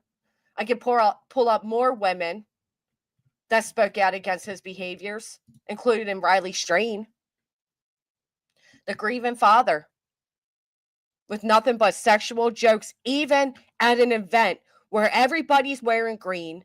There's glow sticks because it's light up the bridge green. And he's making sexual jokes. And you can't understand why people feel the way they feel about him. This is just the top. This is just the very top of it. Hey, Regina. Good morning, beautiful. Make sure you got no background noise so I don't get accused of streaming a court. Right? By the way, husband, will you say a few words so they know whose voice that was? Who am I talking to? Lots of people? Yeah, lots of people. Hi, Granny. Hi, people. Hi, thank you. Yeah. It's like, I can't believe they thought I was. Yeah, the courthouse. it's ridiculous. And then you have somebody saying, oh, I have it, but out of respect, I'm not going to play the lawyers' voices. Well, whose voices would you play then if it weren't the lawyers? Like, what are you talking about? And if there's any recording of that court hearing, this is the most attention I'm going to give it. If there's any recording of that court hearing, it came from the only group of people there that claim they're part of an intelligence group, okay? Not only that, Granny, but everyone. How would she have it? How would she have it? Everyone that knows me since back in the day when I modded for T-Rev knows what the sound of my huge aquarium in my living room sounds like. And I cannot believe that those idiots mistaken the pump system for an aquarium being the background noise of court. Have they ever been in a courthouse? I know. And you know what gets me too? It's like these are the same people that believe there's audio of Chris and Katie getting rid of Sebastian that night. But yet we're almost a year in, few days shy, and there's no arrest. But yeah, there's footage and there's audio and yeah, okay. Well, yeah, Right. There's footage. They made it. They That's created what I'm saying. it. That's what I'm saying. That's what I'm saying. Not only that, but about this whole Seth thing, like there was a time, Granny, when I thought, you know what, Seth is hurting. He's probably lonely and he's probably flirting, right? When I first started hearing about, oh, he made an inappropriate comment. But then I started hearing the inappropriate comments and stuff. And it wasn't just once, and it wasn't twice, and it wasn't just flirting with a woman who was single, this, that, or the other. It was him being disgusting. Mm-hmm. Absolutely disgusting. But you know what the funny part is? The first time I caught on to it was whenever I watched BJ's interview with him. And whenever I went live and started calling it out for what it was, because you know me, I don't care. I see it, I'm going to say something. But Mm-hmm. whenever I started to call it out was the day that BJ stabbed me in the back, called Seth. I had Granny Proudfoot in my back chat calling me, well, some real, basically the kind of stuff that they're saying Katie, putting off on Katie. You know what I'm saying? Mm-hmm. And that was when I realized that anybody that spoke out against Seth or any of his inappropriate behavior and stuff was going to take a lashing for it. And that that they were going to try to silence everyone with threats and uh, channel bombing. Channel bombing. And that's whenever I quit covering Sebastian's case, whenever they started bullying me and doing all that in his name, was when I quit printing flyers and mailing them out to people with my own dime and everything. Right. Nobody wants to anymore because of it. And then look, I want to point this out because over here on the divorce papers, it does say right here, I found out when I took the restraining order to the school that they had contacted CPS, Child Protective Services. Hold on, I got to his get limp the. for approximately 5 minutes before walking normal. Refused at the car. Soda was all over Cruz and peeled crooked. He was going to kill that black. Right here. 1 week prior, the social worker and myself had seen behaviors from my son, such as waking up screaming and kicking in the middle of the night with terrors, fear of making a mistake for fear that daddy will beat him. He had an accident at school where he wet his pants and was terrified for daddy to find out. He is displaying aggressive behaviors that mirror what his father says and does. I've reached out to his doctor and requested assistance with therapy for PTSD in light of the child abuse and to help my son recover from this. I've spoken to his doctor and a referral is in place to start therapy for therapy to start as soon as possible to help him with the transition and to cope and recover from the trauma he has been through. But what's important is up here where it says that he is displaying aggressive behaviors that mirror what his father says and does. Yeah. And the school called CPS. The school. Wow. Thank you, Irish Eyes. Oh yeah, it's very interesting listening to all of this, knowing what we know now. Oh yeah.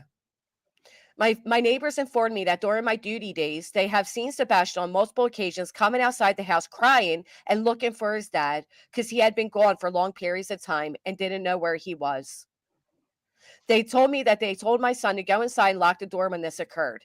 Seth will, on a regular basis, just walk into the room and get naked, not caring that Sebastian is in the area and sees this.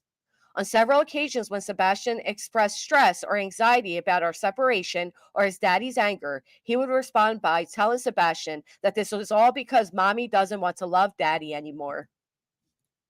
Sorry, but I believe it. Oh my goodness, I do too. After everything I've seen, I can't help but believe it. And you know something else? Seth is sitting here playing like he is this.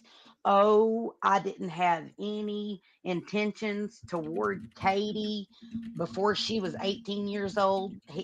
Obviously, by what he says, there was no romantic connection or anything. Okay, Seth, then why the heck, when she was 14 years old, did you say to her that you were going to marry her? Your words, not mine, because I've never known of anyone, unless it was some kind of financial arrangement, to tell anybody they wanted to marry them if they weren't sexually attracted to them to a degree. Tell me I'm wrong. I mean, that's the truth. That's why we just need these people to unprivate their videos, because it has been said that the whole world didn't fabricate that. No, and you know what, Agent 99, I would love to know what type of excuse she would come up with. Okay. The fact that she said, oh, those other pregnancies weren't Seth's. Oh, really? Because why does he say it right here? Sebastian was the only child that Katie didn't abort of mine. He says it right there. Yep. Indian Taco. He said he got rid of the dogs because Sebastian wasn't feeding them, that it took Sebastian a week to even realize the dogs were gone. Oh, yeah. He said a lot of abusive things, including that, Wendy. Let's pull that up. Also, if Seth got Katie her license and bought her first car when she was 19, why did she have to ride in the back of the truck on the way home? Because didn't she have her own car? That would Right. put her having her own car. Right. It's all his math doesn't add up. Look, if y'all want math to add up from Seth, crap in one hand and want for the truth in the other and see which one fills up faster. I'm serious. Yep. All right, let's share this. Let's hear this again. And can you share what that was related to, or is Sure. that? My son went to school and told his teacher that I beat his ass. And when CPS showed up, I was like, I told him to clean his room or I was going to bust his butt. Did you bust his butt? No, he cleaned his room. So if he didn't clean his room, he would have gotten his butt busted, but he cleaned his room.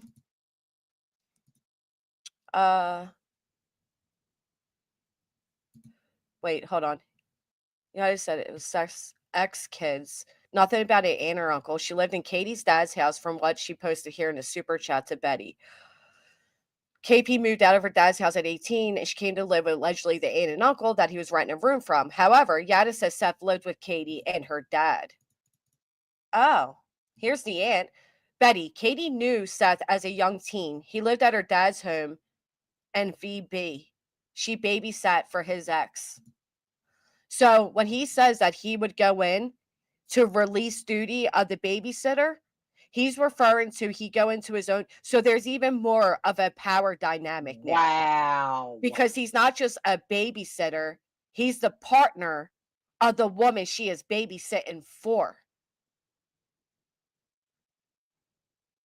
And yet, unless we suddenly don't believe Aunt Yada.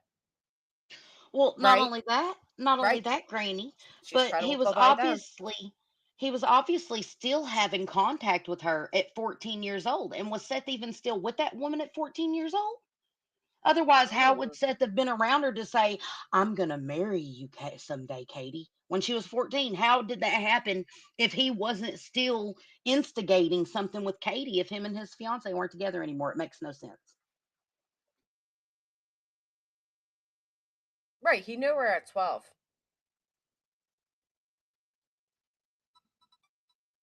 He knew her at 12. Okay. That's enough right there. But let's bring it back over here while I read the rest of this email. That was very interesting. So yeah, who's lying, right? Yeah, by the way, Seth, just asking for a friend. You speak about Katie having 2 abortions previously. Was one of them at 14? Was that why you told her you were going to Regina, marry? you got to be I'm very asking for a friend, Granny. I'm just I know, asking but for a friend. even asking for a friend will not protect me in a courtroom. You I'll got to be drop it. very I'll careful. drop it, girlfriend. Yeah, I will. we know, but we got to. I'll drop it. Here it is. I don't want to do anything to hurt you. I appreciate that. Here it is on T Revs as well. Sebastian was the only child that Katie didn't abort of mine. I don't know. All of a sudden, there are 2 other men's, not his. Okay. Okay, but let's hear this. So, did you beat his ass? No, he cleaned his room. Did you bust his butt? No, he cleaned his room. There was the threat of a butt whooping. Right. You know? And he was like, well, he said that you were going to beat him. And I'm like, wow, okay.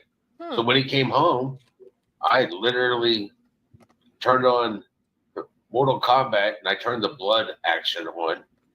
And I showed him what a beatdown was. 5 years Through old. video games. I was like, you see all that blood and everything, son? That's a beatdown. I was going to bust your butt. Come on. Really? So I wasn't going to, beat your ass. I was just going to bust your butt. I wasn't going to make you bleed. I mean, that sounds like a good way for an abuser to convince a victim that they're not abused. You know, that's like similar to like, well, it could be worse. It could be worse. I mean, I can make you bleed. I mean, let me show you a vicious Mortal Kombat scene, 5 years old, and say, you better appreciate the fact I'm not doing this to you. I'm just going to bust your butt. But they call Chris the abuser, right? Again, I will believe the man that stood up and said, yes, I hit him with the belt, over the man that says, no, he fell into my hand. The video games. I was like, you see all that blood and everything, son? That's a beat down. I was going to bust your butt. Oh. Come on. Really? It was like, I'm sorry, Dad. And I'm like, there's no reason to be sorry. It's educate yourself on the verbiage and the word. Educate yourself, son. At 5 years old, educate yourself on the verbiage, right? And does it say anything that he had to resort to a video game to show his son what it meant? A video game? You know, you'd think that Seth understood what those age suggestions and age limits on those video games were for. 5 years old. Yeah, Talk this is about horrible. great parenting. Great parenting. I'm telling you, top notch. Yeah. PD, thank you. 996. He told the Lore Lodge that he had a PlayStation 4 and Sebastian didn't have access to a headset, but in T-Revs, he admits there's a PS3 and 4 too, and Uncle Taco gamed and talked to him. Yeah. Yeah, he tells a lot of lies. Words that you use. Because you can blow things out of proportion. Woo, let's go. And not Thank even you. realize what you're doing. So, Do you think that might, because of some of these things in the past where he did blow them out of proportion, do you think that, you know, maybe some of these things were either blown out of proportion, or do you believe that, because that was a long time ago? Typical abuser, you blew it out of proportion. But when it comes to the allegations that they're claiming there's 5 CPS reports against Chris Proudfoot regarding Sebastian. But when it comes to Seth, oh, Sebastian blew it out of proportion. He simply lied. Don't trust the kid. The kid's, you know, he blew it out. Learn your verbiage, son. Oh my gosh. Hearing it all again just makes me When mad. he was in California, how old was he? Like 7, 8? 5. most of those were, he wasn't. It was, I want to say 5 or 6. Oh. So is it any wonder that the parents that do support this guy and act like he's a savior of a father, are we shocked by the parents that support him? I'm not. Not at all. 5, 6 years old, calling his son a liar. And when he was asked, did you bust his ass? No, because he cleaned his room. Which means if he didn't clean his room at 5 years old while daddy sat downstairs playing video games, he would have busted his ass. Then Seth comes up like an overgrown toddler and in his swim trunks teasing Sebastian that he now doesn't get to go swimming. Instead of sitting there with a 5-year-old and helping them clean their room or guiding them, he's busy downstairs playing the video games. Unbelievable. I mean, we can pull that part up if anybody wants to hear how he fell into a, what was it, a NASCAR? What do you call them little cars, Regina? Hot Wheels. Hot Wheels. Yep. My son has some of the original cast ones that are like collector's items. That's the only reason I know. Yeah, Hot Wheels. That's right. Let me see.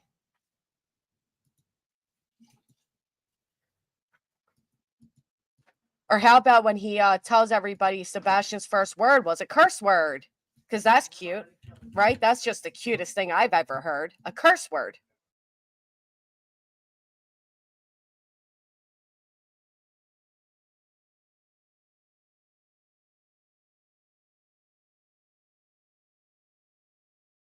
Do you remember? You guys remember this lovely one? Let's get back to what matters, Sebastian Rogers. But throughout the whole thing, we hear about Seth and his woe is me. This is when he cries when he married Katie. The first words he spoke. Oh, here we go. Right on it. I remember the first word he spoke. Yeah. What was it? Not a word that should be issued. Oh, he said And Jennifer Coffendoffer, the FBI woman, believes it. Oh, he said a curse word for his first words? How many of you are parents? Put a 1 in the chat if you're a mother or a father. Or have ever been around kids at all. How many of you are parents? Or, you know, again, familiar with babies? I have 2. You have 2. Mm-hmm. A boy and a girl. Let's let all the ones come in. And then I want to know, by a number of, let's say 3 this time, if you've ever known of a child whose first word was a curse word. No. No. My daughter's first word was cake, and my son's first word was cup. Yeah, they're not, their first words aren't curse words. They're just not. I mean, come on. Cuss word? Of course. Of course. Oh my God. He's a That's great hilarious. dad. Listen, and this is the God's honest truth. If that poor child's first word was a curse word, then he was doomed from the start. And let's not forget, he claims that he was the primary caretaker. So what does that say about you, Seth? All right. Second word was dad. Oh, of course. Third word was bottle. Not mom But, at all. you know, Nope. That's funny. That's funny. No, it's not. What about walking? Was he a quick walker or? He was a quick crawler. He Oh. crawled everywhere. He was the Hold on, I want to find a key point. Yeah, I don't believe it. I mean, who really believes it? Let's be honest. Who first word was a curse word? When he was born, he peed on the doctor. And I said, that's my son.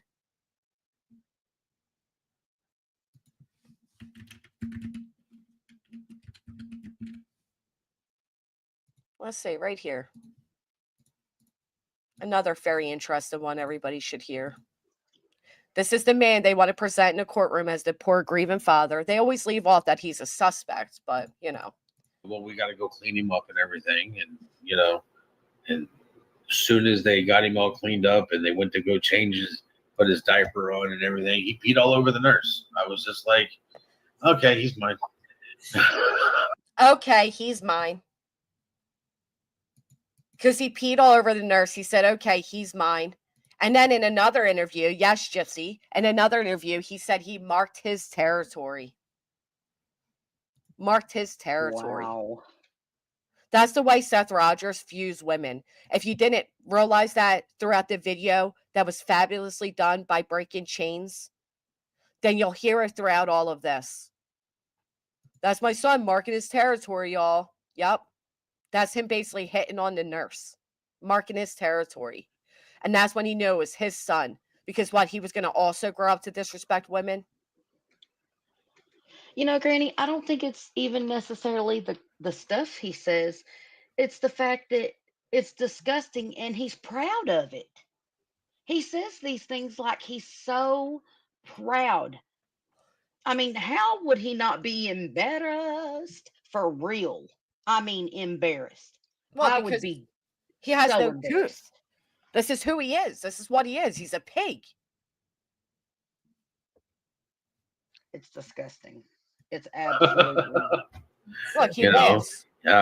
Even one Jennifer. of the first things he did when he came out is I have a half smile that when I smirk at people, and it's the first thing he did when he came out. He just looked at me and just smirked. Uh-huh. And I'm like, Yes. yeah, chip off the old block there. Oh, ha ha ha. That's funny. Do you remember the first words he spoke? I remember the first word he Oh yeah, it's inappropriate for YouTube though. I just, this guy, I don't know how people think that any of this is humorous. Oh, and I like this part too, because they want to know why his homestead matters. Well, I think it matters greatly. We have a missing child, and we have a father that claims to have a homestead. Okay, let's hear this part. to take over, and so And so at this time, Seth, you're working full time and Katie's a full time homemaker. No, I was going to school full time. I was working full time and taking care of Sebastian. And Katie was working full time. That's a lot of full-time things to do. School full-time, working full-time, and take care of Sebastian. And all Katie was doing was working. She was just working. Unbelievable. Oh, okay. Oh, So you okay. guys just tried to swap your hours out so somebody was with him, or he Yes. had nannies, or no? No, he, without getting into too many issues, we oscillated shifts when I was going to school full time and working full time. Was trying to also have somebody that, babysitter that would come and take care of him. He just said no. There was no And- babysitter, no nanny. Now he says, yeah, there was. Like the guy just said, he's just a liar, man. I don't see this doting father everybody else sees. I don't see it.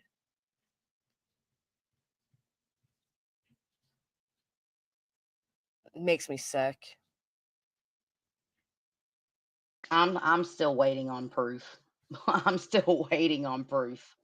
Yeah, you know what else? Remember, I want to find that interview. If anybody knows the interview where he said that if Sebastian wanted to stay up all night, he'd let him. But if we had things to do the next morning, son, you were doing them. But yet he says the courts labeled him borderline abusive.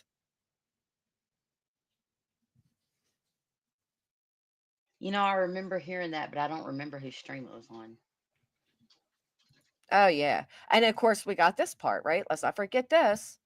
Where again, poor Seth, everybody's wrong, except he knows best. It was enough that everything that I've been working with him on between the school and the educational center, that everything just kind of meshed in, and it was great. And then we moved to California. And needless to say, their education system is not that great in California. For the first year, where his date of birth was, they wouldn't let him join to go to school. Look how it was the school's fault. They were horrible. The school was horrible. He was, and then when they did finally let him go, the first year, when I looked back on it, like a year later, at all of his art projects, they were the letter S. Quite literally, they took a year to teach my son, quote unquote, the letter S. So it took a year to teach him the letter S. Well, what does that say about you? Because learning begins and ends at home. Thank you, Shelby Lynn. Thank you, Feisty Nana. I mean, My son knew the alphabet. He knew, we were working. The time that he spent going to school and going to the educational center, it meshed. It got everything going. They used animal therapy and everything else to get him comfortable in what he was doing, and it worked. And then, but why didn't you do that with your homestead? Is that how you got the Right? idea of one? Oh, Granny, I think I actually know the answer to that. Could it be because the state of California revoked his license under Rogers Homestead Family Values or whatever it's called? Because you didn't file 501c3s, Seth, or Right. taxes like you were supposed to for that non-profit? Right. I'm just saying that paperwork's out there if anybody wants to go look it up. They revoked it. Yep. It was revoked. And then listen here while I pull that How up. many years then? At what point, what age was Sebastian when you all separated and divorced? we separated. She filed, and divorce was finalized in 2019. Now I had already started work. I had started back at work during the Navy has what they call respite care, which is them basically sending somebody that's qualified for your autistic child or your disabled child that is qualified to actually watch him, and you're allowed a certain number of hours. And I was back to work. So Katie did all of that by going in. Okay, she did all of that. But he was back at work. Then why, when they divorced, they were no longer living on base. But why, when they divorced, if he was back to work, was he then homeless and seeking payment from her? But here's his divorce papers. They were married on June 21st, 2008. They've been married for 8 years and 3 months. They have one child together who was born December 7th, 2008. What did I say Katie's birthday was again? 89. 89. All right. So let's see. They were married in June.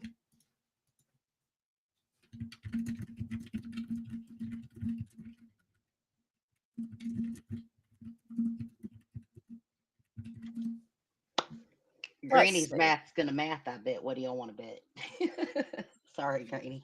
No, that's fine. No, because I bet you it will too. Oh, let's calculate the age.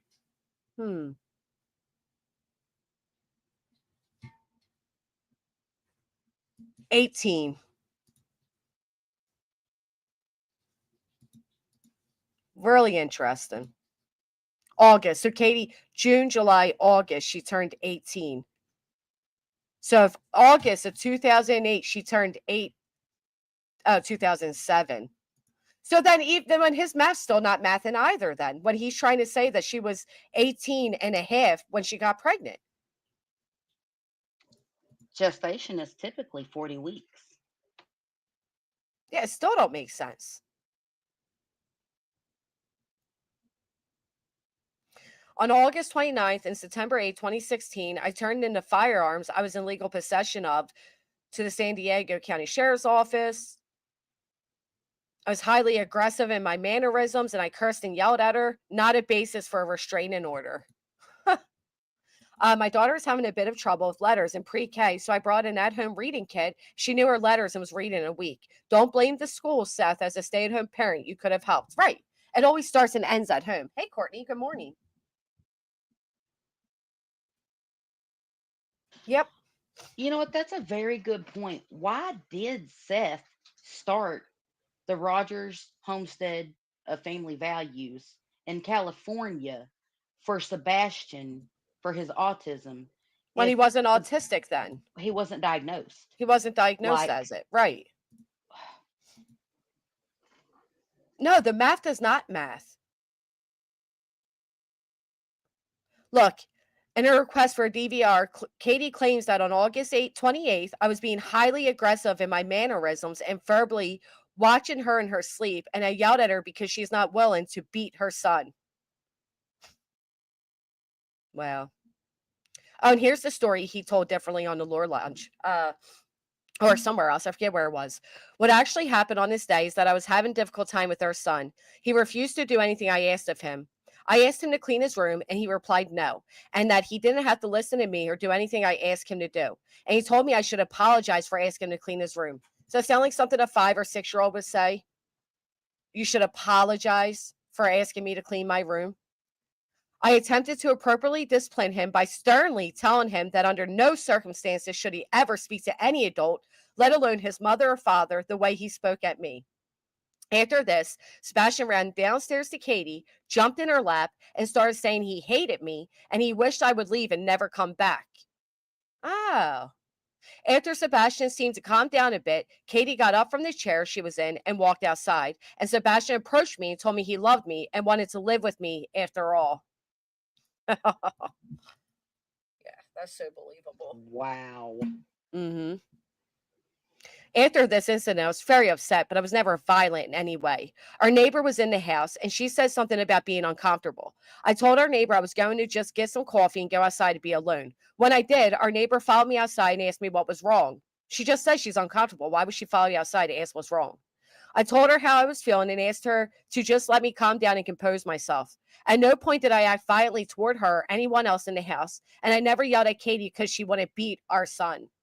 But if we go over to here, we hear what Katie had to say. The neighbor confirmed Katie's story. And then even here, Seth was monitoring my phone and call. I mean, here, if you guys never heard it, you got to listen to it. It's very interesting. Wow. Mm-hmm. But it's never him, Granny. It's never him. No, it's everybody else. He is just a loving, caring, there for his son, full-time, doting father, and he would never hurt Sebastian.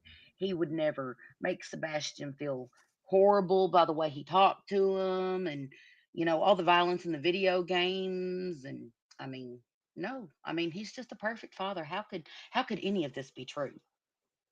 I just I don't know. Yep. I was born in 89. I turned 18 in 07. I believe Seth says she told him she was pregnant in April of 2008. They were married in June. Remember, he said, oh, she told me on my mother's birthday. But I want to hear this really quick. Stating that he was going to kill that blank. My neighbor was over at the time and took recording of him during this time. I responded that if he took his gun and tried to kill someone, he would wind up in jail. That he All right, so this makes more sense, right? Do you remember when Seth gave that story on that TikTok guy, Justin on TikTok, and he said that they came in SWAT gear with their guns out? Remember that? Yeah. Well, this is why. This is why, because what Katie's saying here. was very angry and belligerent, called, patronized me and family without listening, and he has been Oh wait, here we go. during referrals in place for therapy to start as soon as possible to help him with this transition and to cope and recover from the trauma that he has been through. Seth has been monitoring all of my phone calls and not allowing me to speak with anyone, including my family, without listening. And he has been monitoring every text and call that I make to patronize me and keep me from telling people exactly what has been going on, hovering over every call that I make. On 6/5/2016, Seth was very angry and belligerent. He stormed out of the house and got into the Chevy Cruze and peeled tires out of the parking lot. Approximately 30 minutes, give or take later, he came back, pulling in crooked and fast, jumped out of the car and ran in home, looking for his gun, stating that he was going to kill that blank. My neighbor was over at the time and took recording of him during this time. I responded that if he took his gun and tried to kill someone, he would wind up in jail, that he could not do that. My neighbor went outside with him and spoke to him, where he stated that someone followed him and threw a soda at the car. Soda was all over the outside and inside of the car, and pulled him out of the car through the driver's side window and punched him in the face. He said he did nothing to revoke this and refused to make police report after being repeatedly advised to call the police and make an incident report. He did not have markings, but exaggerated his limp for approximately 5 minutes before walking normal again. I've also received multiple complaints at various times throughout the past 4 to 6 months from neighbors that he makes them feel uncomfortable because he is standing out front confronting everyone when they come home or watching them. My neighboring unit is in the process of adopting, and they have persons come to their house on a regular basis. I called Seth approximately really quick. We'll hear it over here. He looked at me. He was like, I wonder who they're here for this time. And I was like, shooting the shit in here for. I looked at the lady in California. They walked up. I looked at the lady and I was like, you're coming in here. Who are y'all here for? Because I was outside with my son and he was playing with the neighbor's kid. And we're sitting there, drinking coffee, shooting the shit, watching our kids play when they rolled up. And when they rolled up, he looked at me. He was like, I wonder who they're here for this time. And I was like, one day they're going to be here for me because Katie's going to call them on me. And that was the time that they were there for me. They rolled up. The lady that was in charge, she told me that why I was here, why they were there. And I was like, okay. I looked at her and I was like, you don't remember me, do you? And the lady looked at me. She was like, no. And I was like, I'm the father of the autistic special needs child. Very interesting, given he wasn't diagnosed as autistic when living in California, that he would say that. I did. I shared it. I shared it. That was as a community post one night, Flo. Yep. I said, this is a real Rico. My sentiments exactly, Granny. How can he be sitting there talking about his autistic son, his special needs son, that isn't diagnosed with special needs at the time? Right. And then he goes on talking about them having their weapons drawn. And she was like, oh, I remember you. And turned around and told all the deputies there that they needed to stand down. I'd comply with whatever was asked. And they were like, they stood down. There was no need for it, all that. That time I was before she did this, I was an armed security officer, worked in military housing. And they were like, we hear you have firearms inside. I was like, yeah, I have my pistol that I use when I'm at work. And then I have the other pistol that is used for work. Because work issues your own pistol. And then I had my own, and they're like, where are they? And I told them it was her that I was being accused of being violent against. Um, she told them that I had an arsenal. They showed up with like 20 sheriffs in SWAT gear, armed with assault rifles. Now, does that make sense that they would show up with about 20 in SWAT gear with assault rifles for the fact that she said he was armed, or what she stated over here, which is he threatened to unalive confront people? everyone when they come home or watch it, looking for his gun, stating that he was going to kill that blank. My neighbor was over at the time and took recording of him during this time. Which one sounds more believable? Which one sounds more logical? Where we hear him blatantly lie and say he looked at her and say, "You don't remember me? I'm the father of the autistic child, the special needs autistic child, despite Sebastian not being diagnosed then," or the story you're hearing from Katie here? Which one's more believable? Well, Granny, how would the neighbor even know he had a weapon in the house, which should have been under lock and key, considering there was a 5-year-old child running around, Well, might no, I it was add, it unless wasn't the he it wasn't the threatened with neighbor it or that something. said it. It was Katie that said it. Oh. He's saying Oh. Katie told them. Yeah. Oh, okay. I was confused. I'm sorry. Yeah, no, he said that Katie told them that I had an arsenal. Wow.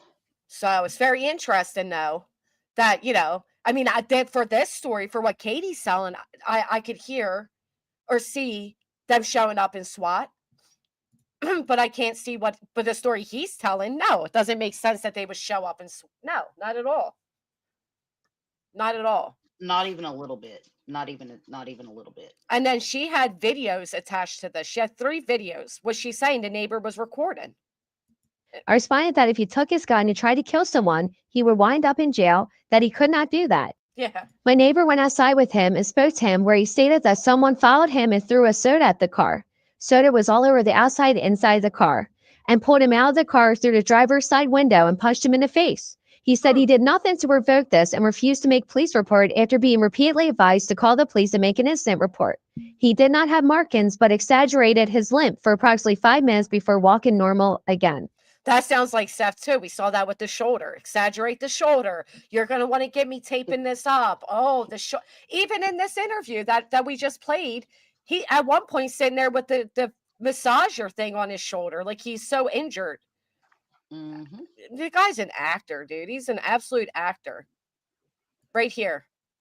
There he is with the big massager, which you don't hear vibrating at any time, but I mean, I'm sorry, I believe what she's saying here.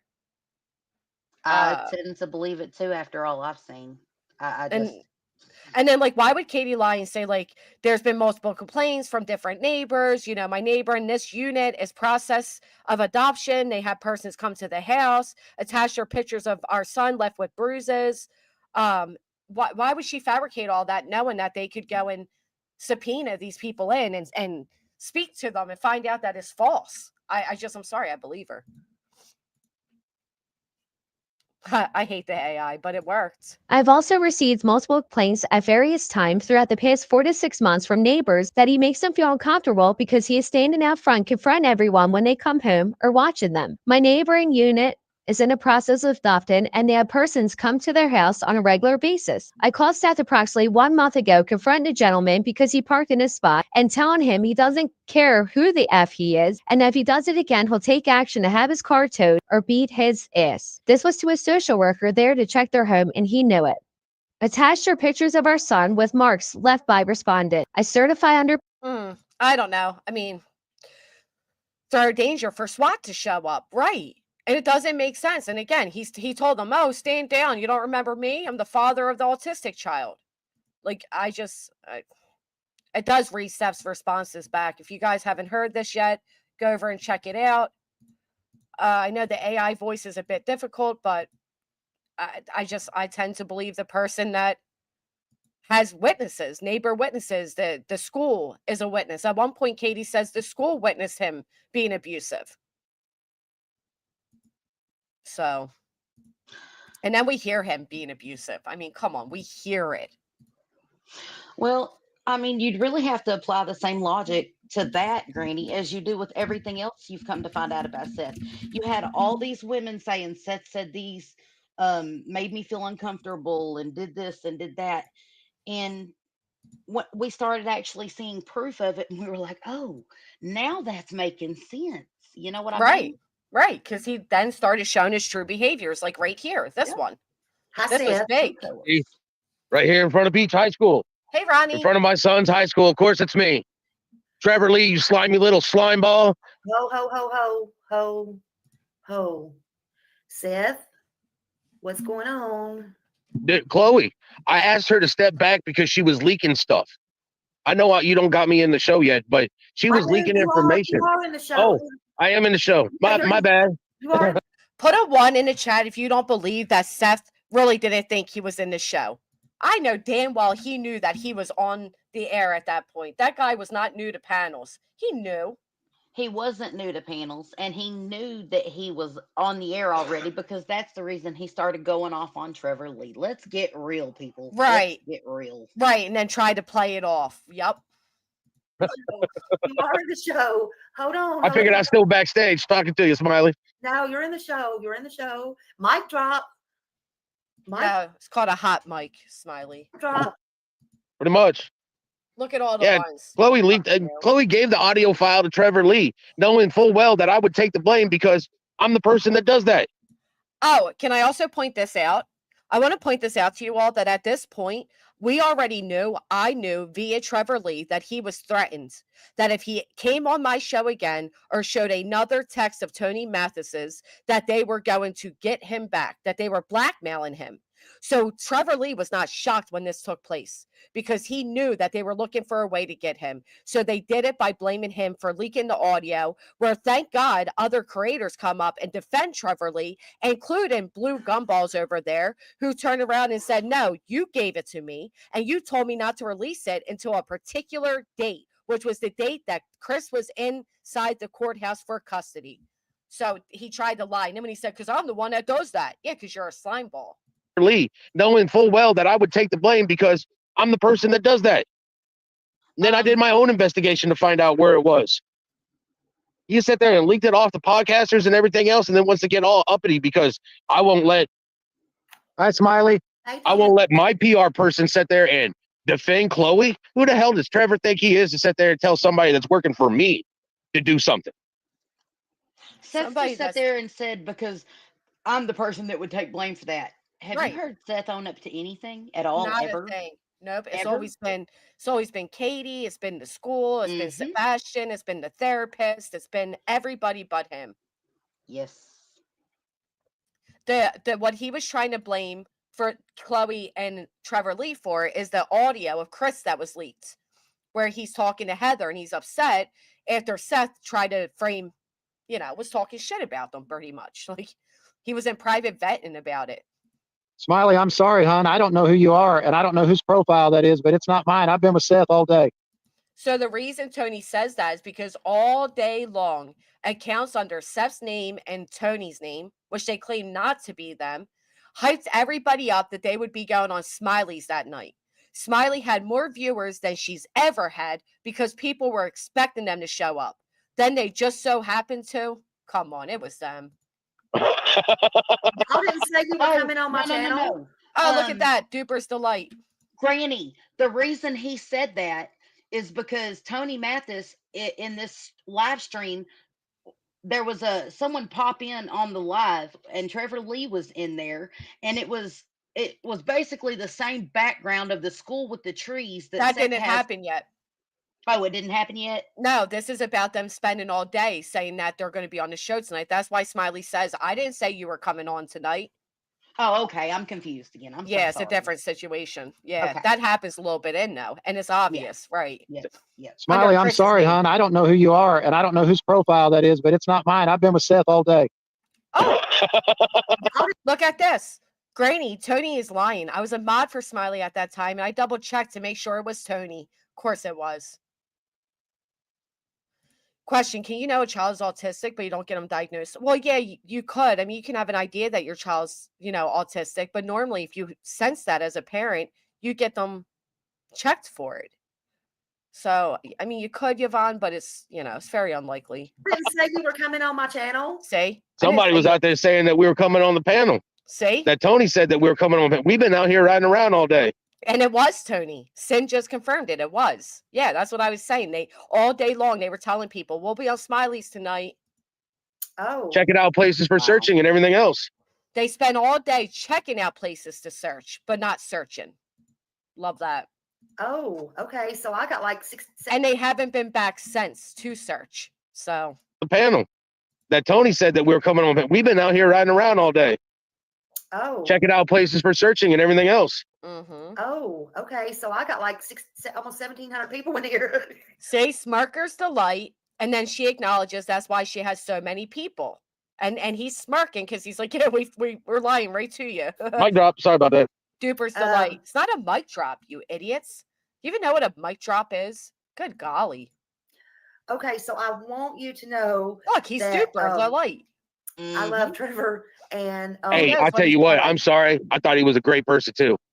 But after I saw, I got so many snakes that were in my group, I'm still cutting heads off. And it came as a shock to me.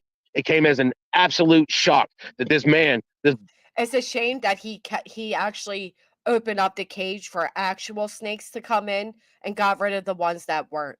That's what's really sad.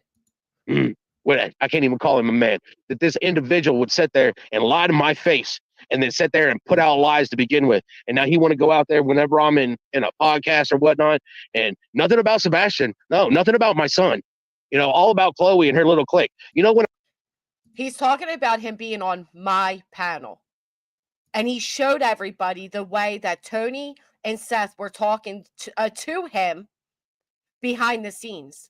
Because they promised that when they went on Pascal's, despite the fact that Chloe respectfully walked away from Seth, but said, I will continue to search for Sebastian, but I don't want to be associated with somebody like Nina Glass, who is unfortunately deceased right now, which, prayers to her family. They said they wouldn't. They wouldn't disparage Chloe. Well, they went on Pascal's and they disparaged Chloe. So Trevor Lee reached out to him and said, why did you lie to me? And their response back was nothing short of berating. I mean, I can show you. They were horrible with how they spoke to Trevor Lee. I remember that, Granny. It was awful. Yeah. It was awful what they did to Trevor Lee. Awful. And then they told Trevor Lee, again, they blackmailed him for 2 weeks that he better never come back on my podcast or show another message again. So here's the one. Trevor, as I told you this morning, if you have personal issues, you can talk to Seth. This is not the way to do it. It is not helping Seth at all, nor is it helping Sebastian. Trevor Lee responds, Tony, you also told me that not a single bad thing about Chloe would be said. Yes, she was disparaged tonight. For what? How does that help find Sebastian? In general, yes. On a live, when the boss is vetting. No, oh, wait. These are out of context. I haven't lied to anyone, Trevor. I defended a person vigorously that wanted nothing to do with me. It's not my job or yours to question the father's decision. If I told you if you have a problem with her getting released, to talk to the man that did it, period. Tony, and then this is Seth. Tony does what I ask him to do. His volunteer time on Sebastian's case is technically my time. Tony, yep. Then he says, over the phone today, Tony told me he would defend Chloe. I just thought I could trust his word. Then Tony says, in general, yes. On a live when the boss is vetting, no. You read into that the way that fit your agenda. The rest of us don't have an agenda. Here's Seth. Tony, I appreciate what you are doing for me. Thank you. I am tired of this. Of course, brother. Trevor Lee. I don't have an agenda, Tony. My agenda is finding Sebastian. It's clear I'm not wanted in this fight, and I will step away. I'm saddened a makeshift PR rep has caused this much of a divide. It's a shame. Sorry for wasting either of your time. Tony responds back, makeshift PR rep I am. Never claimed to be anything different. God bless you, Trevor. So he's not a national spokesman. You're reaching, Trevor. I've not lied to anyone. It's not in my DNA. You know that if you knew who you were talking to. And then Trevor, I do know who I'm talking to, Tony. It's definitely in your DNA to lie because you lied to me this morning. So that's why they did all of this over here. And that's why he's saying this. Sebastian, no, nothing about my son. All about Chloe and her little clique. When I asked her to step back, she took almost all the searchers with them. And now people are like, oh, it was like a slap to my face. They don't know why I asked her to step back. Why would, first off, he didn't ask Chloe to step back. She stepped back on her own. She was not willing to work with Nina Glass. That was Tony's right hand woman, who's had a violent criminal charge against her. But anyway, why would all the searchers also go away with Chloe if she was in the wrong? Hmm. Definitely couldn't have been Seth. Once again, Granny, couldn't have been. Right. Couldn't have been him. But I asked her to step back because she's a private investigator trying to be a SAR person. Oh, try to be You need to get out of the field and get back to doing private investigation, which she was. So there you have it. He doesn't want his PIs actually searching.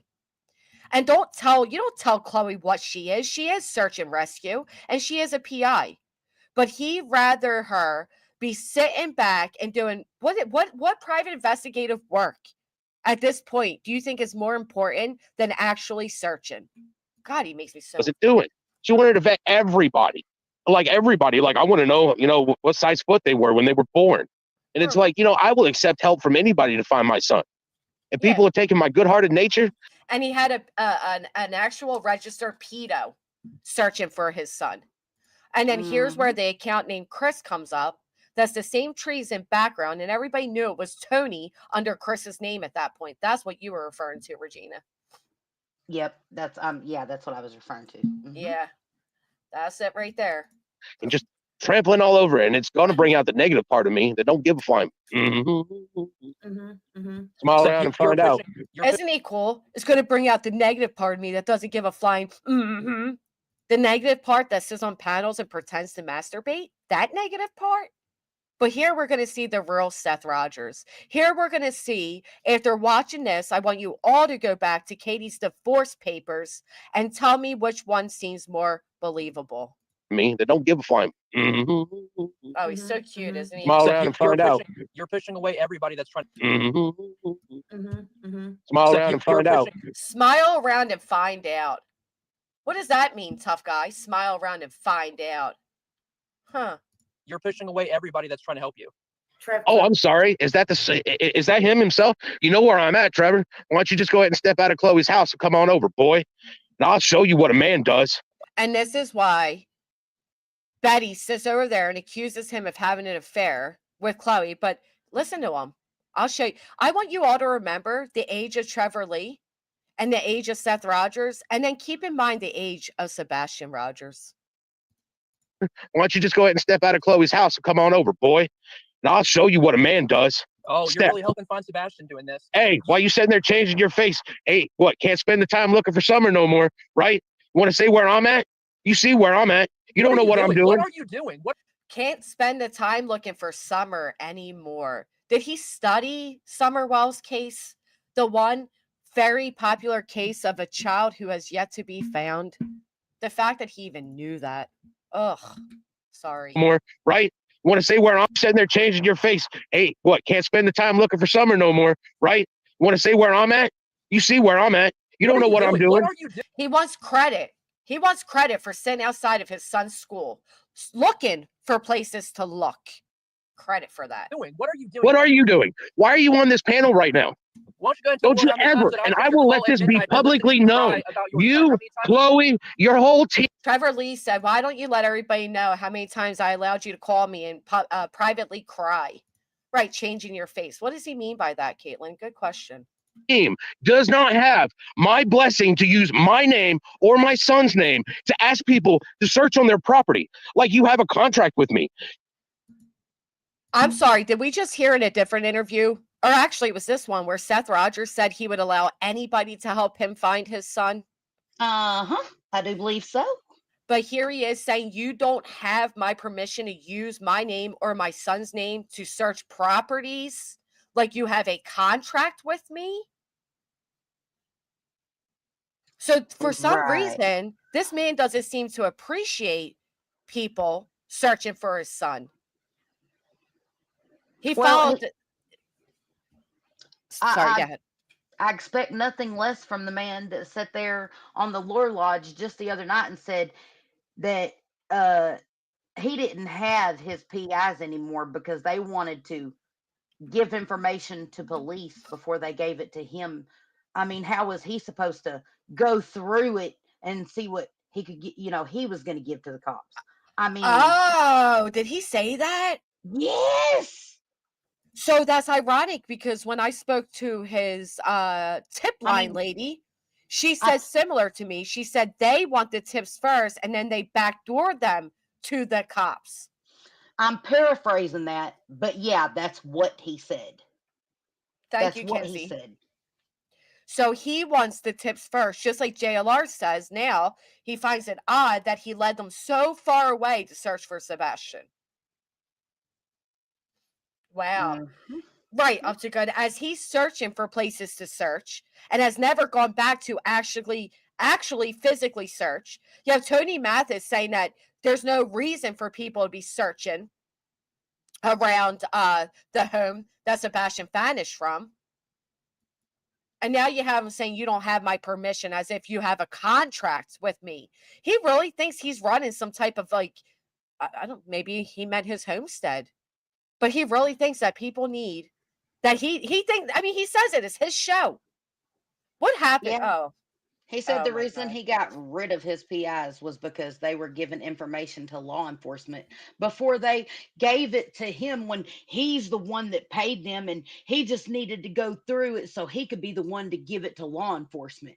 I believe that's even closer to what he said. So he didn't want credible sources going. Right. Wow. Okay. Why don't you go into Don't war you how many times ever, did I and take I your will call let at this be midnight to listen to publicly you cry known. about your son? How You, many times? Chloe, your whole team does not have my blessing to use my name or my son's name to ask people to search on their property. Like you have a contract with me. Trevor, you need to go home, boy. This is out of your league. This is out of your league. Look at his face there. Look at Seth Rogers' face there. Look at him. How do you know it's out of his league? What does that even mean? This is out of your league. You need to go home. This is out of your league. And look at his face there. You know what happens when and if Sebastian were found? Does Seth no longer get this big role of being the big man in charge that he's always wanted to be? You know, I have to say, Lord Lodge, you made a joke that men with small penises buy big trucks. Well, we make a joke that men with small penises hide behind badges too, okay? This man wants to feel like he is in so much control of everything. That's why he had a young girl and said he taught her how to do all of the life lessons, so he could feel superior even to a teenager. Makes me sick. Is it because if I recall, I'm the one that's Yeah, telling you is it? about Because letters if I to your recall, I didn't ask you to respond. I told you to get off the panel, boy. This is Well, my if son, this was not Seth- if yours. this was Seth- My Is that how he spoke to Sebastian? Boy. out of your league. Is it because if I recall, I'm the one that's Yeah, telling you is it? about Because letters if I to your recall, I didn't ask you to respond. I told you to get off the panel. If he mocked Trevor Lee like that, right? He just mocked Trevor Lee and said, is that how you speak back to your son? Granny, he wasn't just mocking him. He was keeping him from talking, over talking him intentionally so Trevor Lee couldn't get out what he was trying to say. Oh, absolutely, without a doubt. Absolutely. But the fact that, you know, I was mocking Nick the other day. I'm like, report to me. I'm breaking crimes. And Brittany's like, she's making fun of disabled people. No, this is mocking. Contract with me. Trevor, you need to go home, boy. This is out of your league. Is it because if I recall, I'm the one that's Yeah, telling you is it? about Because letters if I to your recall, I didn't ask. That's a mocking voice. That's mocking. Because that's mocking somebody and calling that we all know what that is. Thank you, Pookie's Grammy. But I like the fact that Brittany thought Nick was slow. To respond. I told you to get off the panel, boy. Boy. This is Well, my if son, this was not Seth- if yours. this was Seth's My panel, I son, would. not You're making yours. a joke of My your son's son. case. This is Sebastian Wayne Drake Rogers. I named him. That's how Seth would argue. My son, not yours. I'm the big man, not yours. It reminds me of Matilda. I'm big, you're small. I'm smart, you're dumb. Like he just has to be overpowering. He's the tough guy. He's so tough. Mm-hmm. And I like what Trevor. It is bullying, and that's why he's not letting him speak. And he speaks over Trevor Lee here because he says, "As my son, I named him." Listen to what Trevor Lee says. Not yours. My son. This is Sebastian He said, "You're making a joke of your son's case." Wayne Drake Rogers. I named him. I named him Sebastian. I named him Drake. I named him Wayne. I named him Rogers. That's my last name. Take your.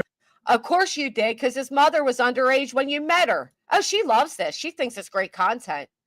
Matter of fact, she wasn't getting any more views. She was down to if she was lucky, 30 in her chat box. So she had to come back out swinging at the Proudfoot so that she can get on their list of people to get sent a docket. And she's the moron that exposed that they were given dockets. Trevor Lee ass and fuck off. I named him Rogers. That's my last name. Take your Trevor Lee ass and fuck off, dude. You want to son? Literally, this is my goddamn son. Now, how do you think he responded when Katie said, you know what? I'm not too sure it's a good idea for Sebastian to come live with you, because I see it quite like this. Look at the anger in this man's face right Fuck, here. dude. You want to son? Literally, this is my goddamn son. Is that how he speak to Katie? Is that how he spoke to Sebastian? Snyder County? Shoot me an email. I can absolutely try to help you. Yeah. The way he just got so angry there. Look, I mean, it's unbelievable. And fuck off, dude. You want to son? Literally, this is my goddamn son. Seth. Oh, and look, Tony's holding, the spokesman is holding the phone. The spokesman is holding the phone so this suspect can act this way publicly. Seth. Great job, Tony. Great job. You are the perfect spokesman. Spokesperson. You know what? But really, Granny, I'm grateful that Tony is Seth's spokesperson, because no other spokesperson that was worth their salt would have let Seth expose himself the way he has. Nope. They certainly wouldn't. They certainly wouldn't encourage 3 a.m. panels where they pretend to masturbate. And yeah, that's abusive. Oh, borderline abusive. Right. And you all believe that he slipped on, Sebastian slipped on a matchbox and fell into his hand.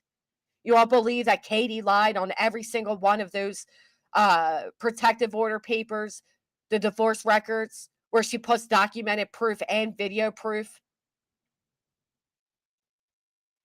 I mean, come on. I mean, honestly, Katie probably put more receipts in that entire court document than Seth has ever brought to the table, period. You're right. And you know what? Kelly Bird has a good point, too. The fact he said, that's my fucking son. Literally, this is my goddamn son. This is my goddamn son. Oh, right. Yeah, I thought of that too, Titanium. And I love that nobody picked up on that, did they? Do you guys remember how Seth said he would always be under his bed when he was at his house? Was he hiding under the bed? I mean, we hear Katie saying that we saw in the documents that she said that Sebastian was terrified of Seth. He was scared that his father would find out that he wet himself at school. It's the same father that came online and told everybody that his son wore diapers. And he said, no, son, real men wear boxers. Knowing that his son has a condition that causes him to not always be able to control himself. Not only that, but I tend to believe Katie's stories about Seth's behavior even more, because at first Tony wasn't holding that camera whenever Seth was going off like that, and he was putting his face in that phone like he would do it to someone's face. Right. Like he would be in their face spitting vile. You know what I mean? Yeah, absolutely. Right here. You can see it. What would he have done if he was face to face with Trevor Lee at that moment? What would he have done? Let's not forget his own mother.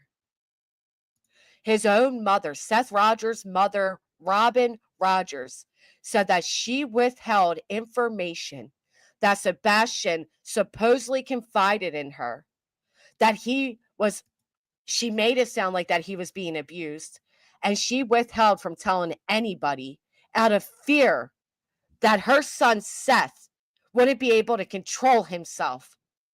So she allowed a child, through her perspective, if we believe what she says, she allowed a child to remain in what she called an abusive environment knowingly, because she knew that her overgrown toddler up there wouldn't be able to control his fucking anger. So she protected him over her own grandchild, a child. Yeah, it sure seems that way. Not gonna lie. It's what she said. She literally said it. She said as much. She said she knew about things. I She remember that in a Facebook Yep. post. I know And then exactly what you're she talking said about. that Yep. she did not tell anybody out of fear that Seth would not be able to control himself. Wow.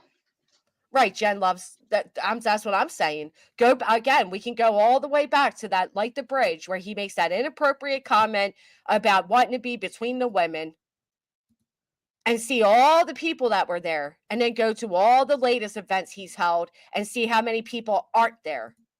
That alone speaks volumes. And you can act like through your little fucking documents over here in PA that that's because of me and my sarcasm and all of that. But you will not. You will not gaslight everybody that they don't have a right to feel how they feel based off the actions and the behaviors of your client. He's despicable, and anybody that has any common sense can see right through his little, oh, I'm just a grieving father facade that he puts on. It's I mean, way past just a grieving father dealing with grief. That is not behavior that just happens overnight. no, look at him here.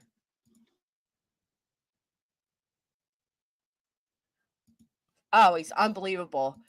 Unbelievable. Where he says, "That's my son, my."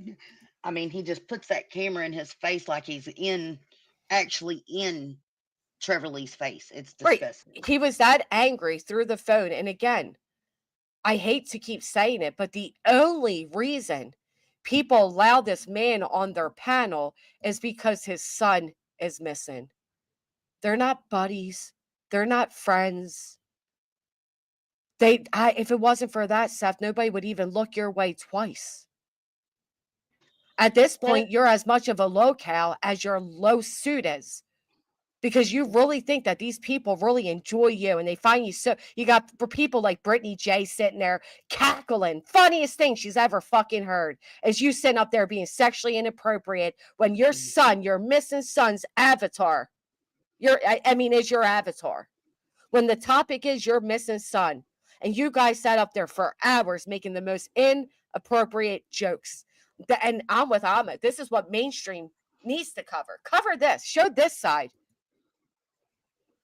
They're all quick to believe whatever Tony and Seth and his little cleanup crew come up with of how to disparage Chris and make him look like this big bad monster. Show this. Let the public see this side of Seth Rogers, or the side where he's up here making these despicable jokes, sexual jokes. That's the only.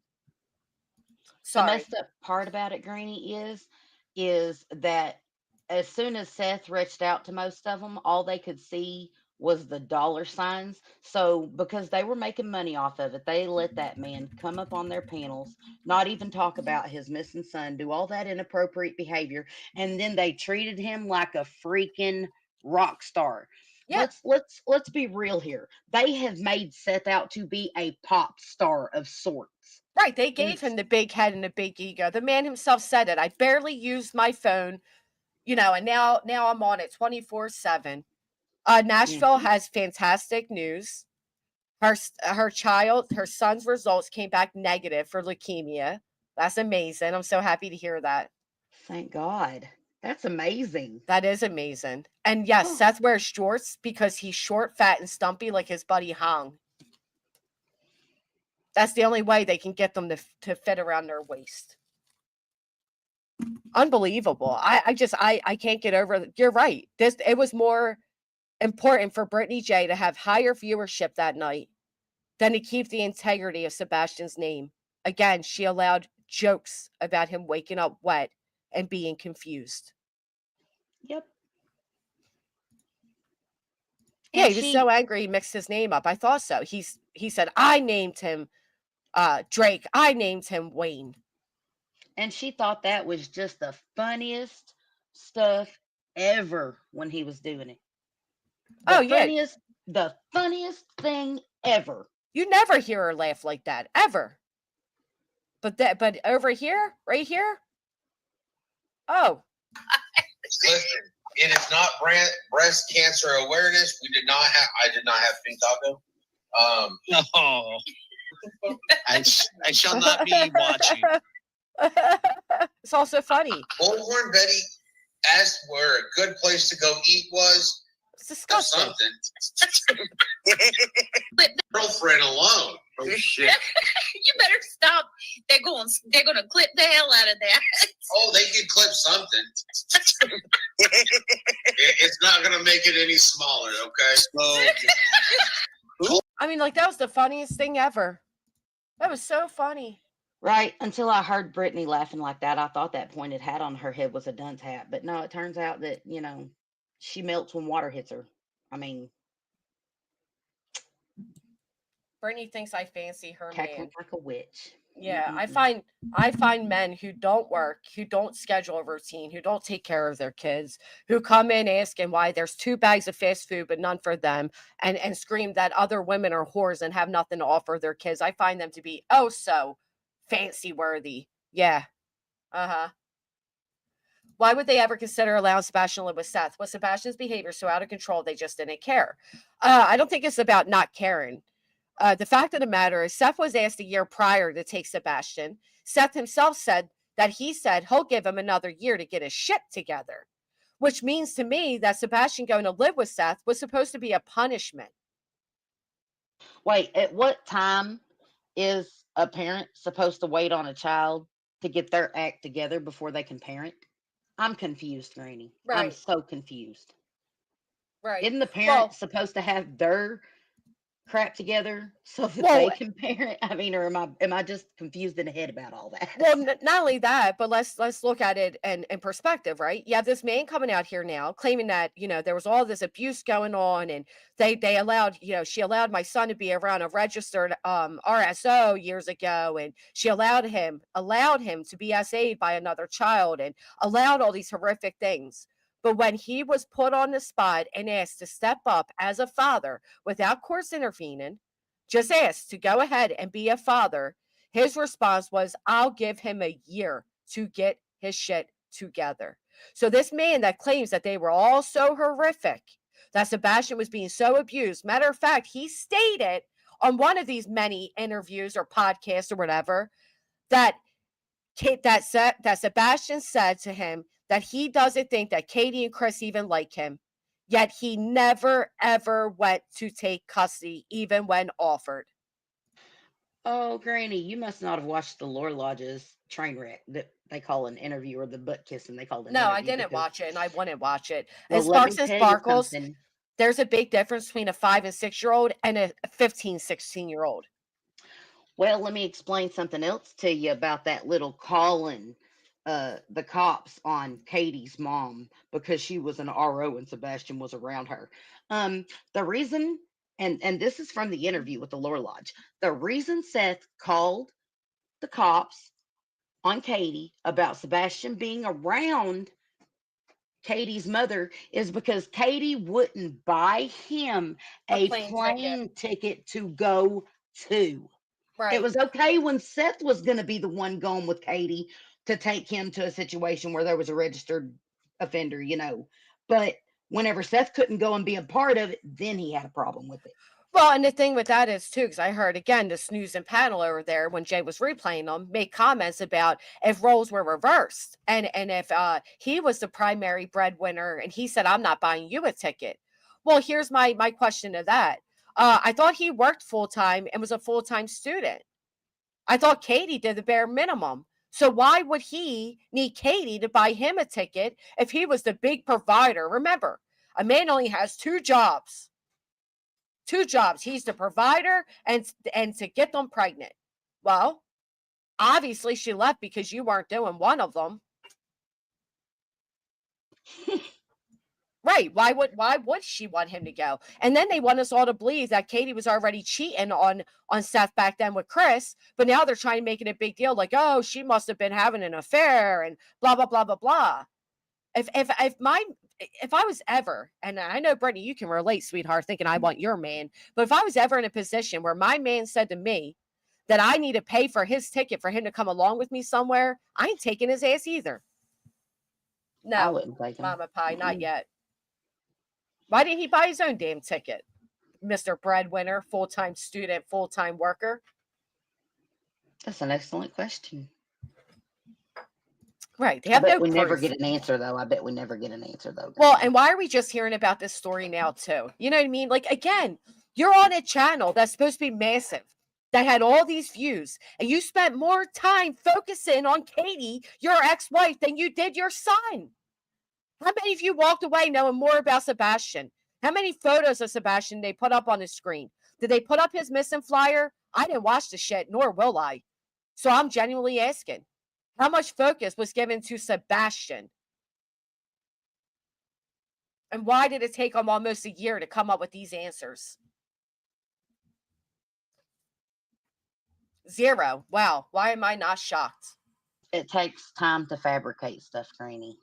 Right. They had to come up with their, cleanup crew. 0. So they didn't. They didn't speak about Sebastian. They didn't show his photo. They didn't put up his missing flyer. No. They spent the whole time talking about Katie and trying to make Seth look like Daddy of the Year. Oh, a square with gray clouds. Interesting. Yeah, they did.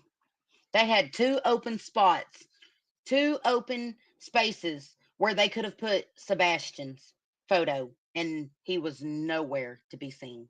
Nowhere. Why am I not surprised? Honest to God, why am I not surprised? And this is why people ask, is the point here really to help find Sebastian? Or is the point here for Seth? I'm telling you, there's only one reason somebody spends more time trying to disparage somebody else than put out awareness of their missing child, and is to make the public perceive one way. And that could be for several reasons. But in my mind, and I don't care, Mr. Lasniak, I hope you're here to clip it. Get it, 5D.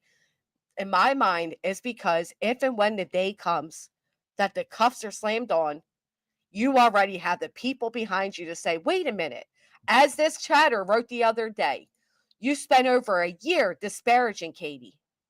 And now you want us to be nice to her? Now we're Right. supposed to be sympathetic towards her. Now we're supposed to care, because if and when that ever happens, I know you all know the importance of public perception. In today's world, with today's trials, it is very important to perceive the public, or I'm sorry, deceive the public to perceive you in one light. That's my opinion of it. Someone asked LL why Sebastian wasn't shown on a live stream. He screamed back, "It's internet. He's the fucking thumbnail." Wow. Right, Granny, and people are already asking this question after what he's pulled the first time. Remember, he's pulled this once before. This whole I'm gonna work with the Proudfoots, and we're gonna work together to find Sebastian. And then remember, they had the big fight over the GoFundMe. Yep. And then they're horrible people, and I'm not gonna work with them. But remember, he come out and told everyone they could F off. Remember that? Literally told everyone they could F off if they didn't agree to him working with the Proudfoots to find Sebastian. Well, Remember yeah, that? and then yeah, of course I remember that, because that's when bigger channels like JLR, TikTok on Justin on TikTok, Pascal, Dolly went live and made the comment that people are going to want their money back from the GoFundMe if he's now working with the Proudfoots, that people are going to ask for refunds. And that threatened him more than anything. So then it wasn't even a few hours later, similar to Brittany saying she's no longer going to speak about me. It wasn't but a few hours later that he was back to trashing them. Yeah, hours. Yeah. What's he gonna tell them this time? This time are all those people that have drank the Flavorade, are they going to say, whenever he comes out and says, well, F all y'all that think I can't work with Katie? I mean, dude, you literally went on television and said she never loved Sebastian, and have accused her of hurting him is the reason he's missing. You don't think that those people you've already done this to once, you don't think that maybe, just maybe, some of them are going to be smart enough to pick up on it a second time? I mean, no, you know what I think squirrel happens? finds a nut every once in a while. What I think happened was, I think his cleanup crew got a hold of his the way he was speaking on the lounge or whatever it's called, and told him to kind of walk it back. So he's in a chat box that night saying differently. Because if there's anybody who wears several faces, it is Seth Rogers. Right, You don't Jay. I go bet from you all of didn't that. even know I was in court today, Jay. I Sorry. know, they're so stupid. I know they are. So stupid. It is the stupidest stuff ever. And they will come up with anything and everything to try and make, especially you and Jay, look like y'all are doing something absolutely so terrible that they will literally invent narratives and blindly lead blind people into believing those narratives just to try to prove a false narrative. It's mind-boggling the amount of work they put in to everyone who sees them for what they are being discredited. Well, apparently that's this is their go-to. They did the same thing after Betty was found guilty. Remember, she said the same thing. I didn't do it. There's no proof, blah blah blah. They go in, they played a video. She walks out with a restraining order. They accuse Barbecue of recording that as well. Oh my goodness. Yeah. So this is like their go-to thing, I suppose, where they just, make up that, oh, well, they committed a crime while they were in court because they recorded the proceedings. Okay. Yeah. Yeah, same beautiful disaster. We got a lot of shit for it. But very early on, we were calling him out. Very early on. I never saw what these people saw, and now I get why not. I mean, Same, Granny. Same. especially after you watch Lynn's video, she did fantastic. I mean, that was so well done. It just told you everything you needed to know about him, and it was so wrapped up perfectly. She could have made it longer. There was so many things she could have added to that, but with the few that she did in comparison, it still told you an unbelievable story of who Seth Rogers is, which is not the grieving, woe is me father they want you to believe. He's vile, he's inappropriate. And there's one thing Dog the Bounty Hunter said correctly is that there's so much sexual perversions around this entire case. So many. Too many. Too many, yeah. And then you hear those behaviors and like Breaking Chains said, we're supposed to believe? We're just supposed to believe that he just started doing this, at this age after his son disappeared? No. Oh, so Lynn is breaking chains, right? Yeah. Okay, because that's what I thought you were talking about. I just wasn't sure because I've never heard her called that or anything. But yeah, she did an excellent job on that video. And if she didn't take that nail and just take that big old sledgehammer and smack it right on the head, I tell you what, I don't know what. I don't know what. If that ain't just hitting the nail on the head, I don't know what is. I agree. All of her videos are fantastically done. And she actually comes from a PR perspective.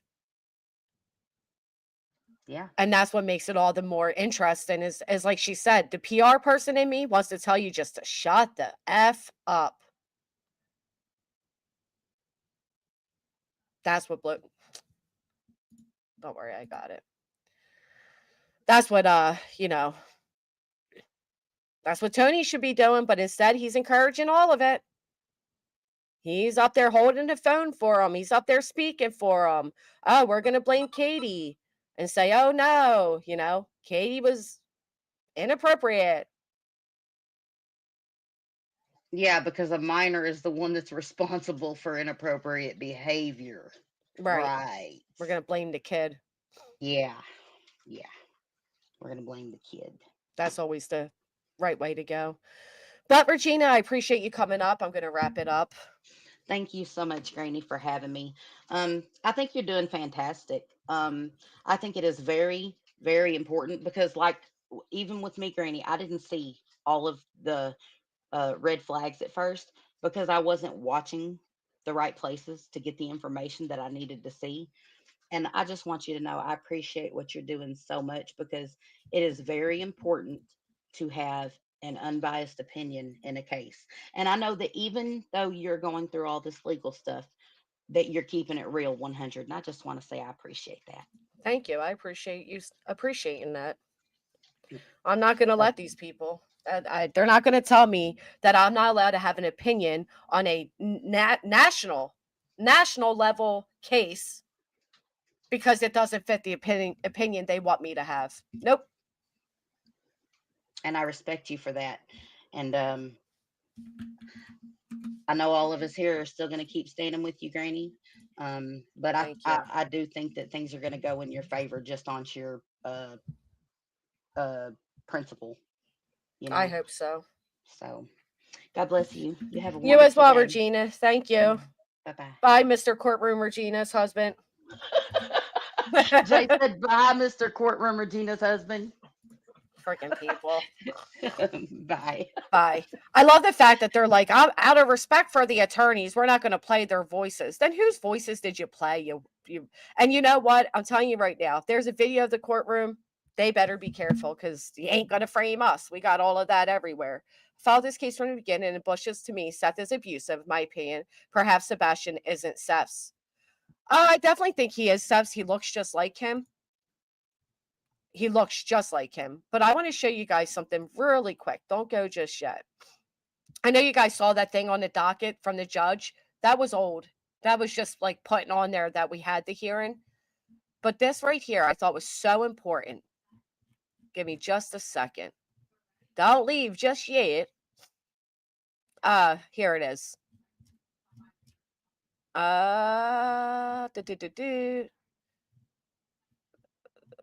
Sorry. Oh,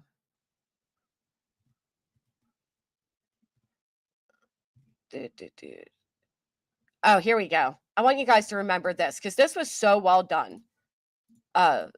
Barbecue's attorney that came for that day, she hired for the day, the man who stood in front of legislation for over 10 years in hopes to get this passed. Okay. Well, I didn't even know he joked about that. As I should have never joked about having a live feed in a courtroom. He fueled the fire. Anyways, this says over here, the plaintiffs, which include a media company and a television personality, okay, now they're a private intelligence group, are more than capable of counteracting any false statements in the public sphere. But down here, it's this part. They admit that having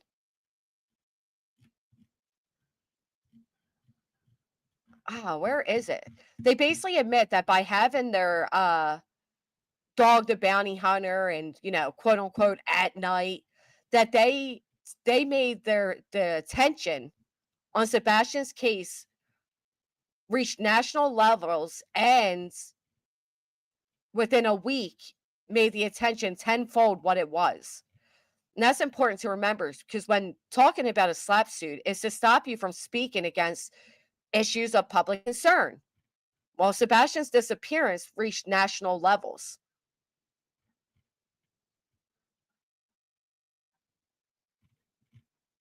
I don't know. I can't find it right now, but reading this makes me feel even more confident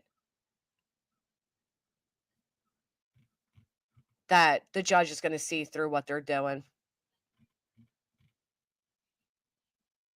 Here it is. All right. So they had the FBI, change.org, to get the FBI involved. These efforts also included television personality Plaintiff Chapman, which is Dog the Bounty Hunter, who announced the increased reward on his various social media platforms, and according to the complaint, captured nationwide attention. Then you have the complaint is replete with allegation of plaintiffs, particularly Seth Rogers, soliciting media attention, including by speaking to reporters and appearing on national news program. It also alleges that Plaintiff Rogers hired Plaintiff Tony Mathis to assist with media requests and admits that the involvement of At Night, Mathis, and Chapman amplified attention to the case tenfold in a 2-week period. They used some of the media attention to accuse the missing child's stepfather of being involved. So that just goes to say that they're trying to stop public participation of, a public case. The intelligence may have taken what SF said as fuel because of their IQ level, but SF added a goofy meme anyone could see was making fun. Yeah.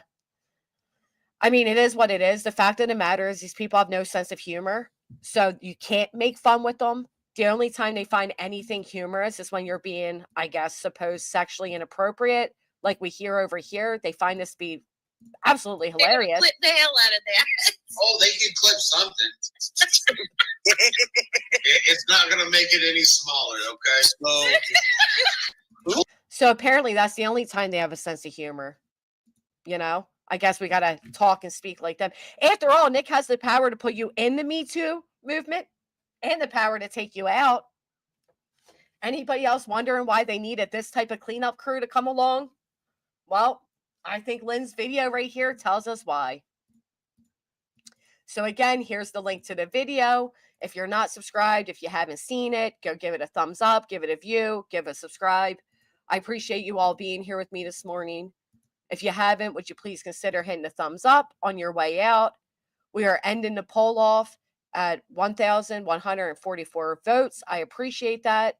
We're ending the stream at over 1,200 thumbs up, which is always amazing. It will never not make me,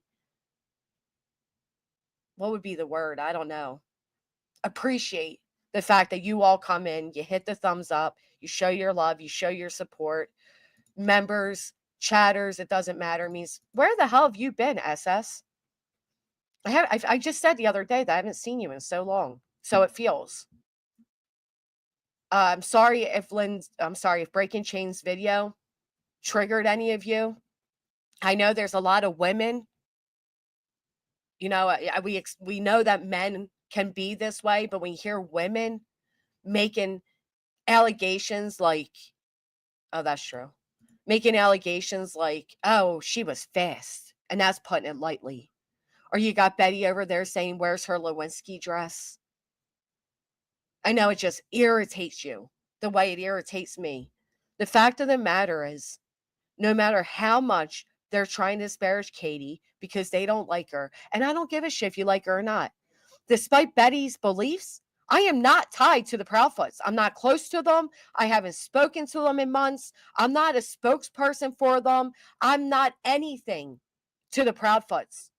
Because unlike you, I don't build parasocial relationships with suspects in a case that I'm covering. Okay? Which is why you're always tied to cleaning up Seth Rogers' mess to the point where you walked yourself directly into a countersuit with your allegations against me and my children. Okay? But my point being, doesn't matter if you like Katie or not, if you think she's guilty or not. When they say these type of things, they're not just speaking on Katie.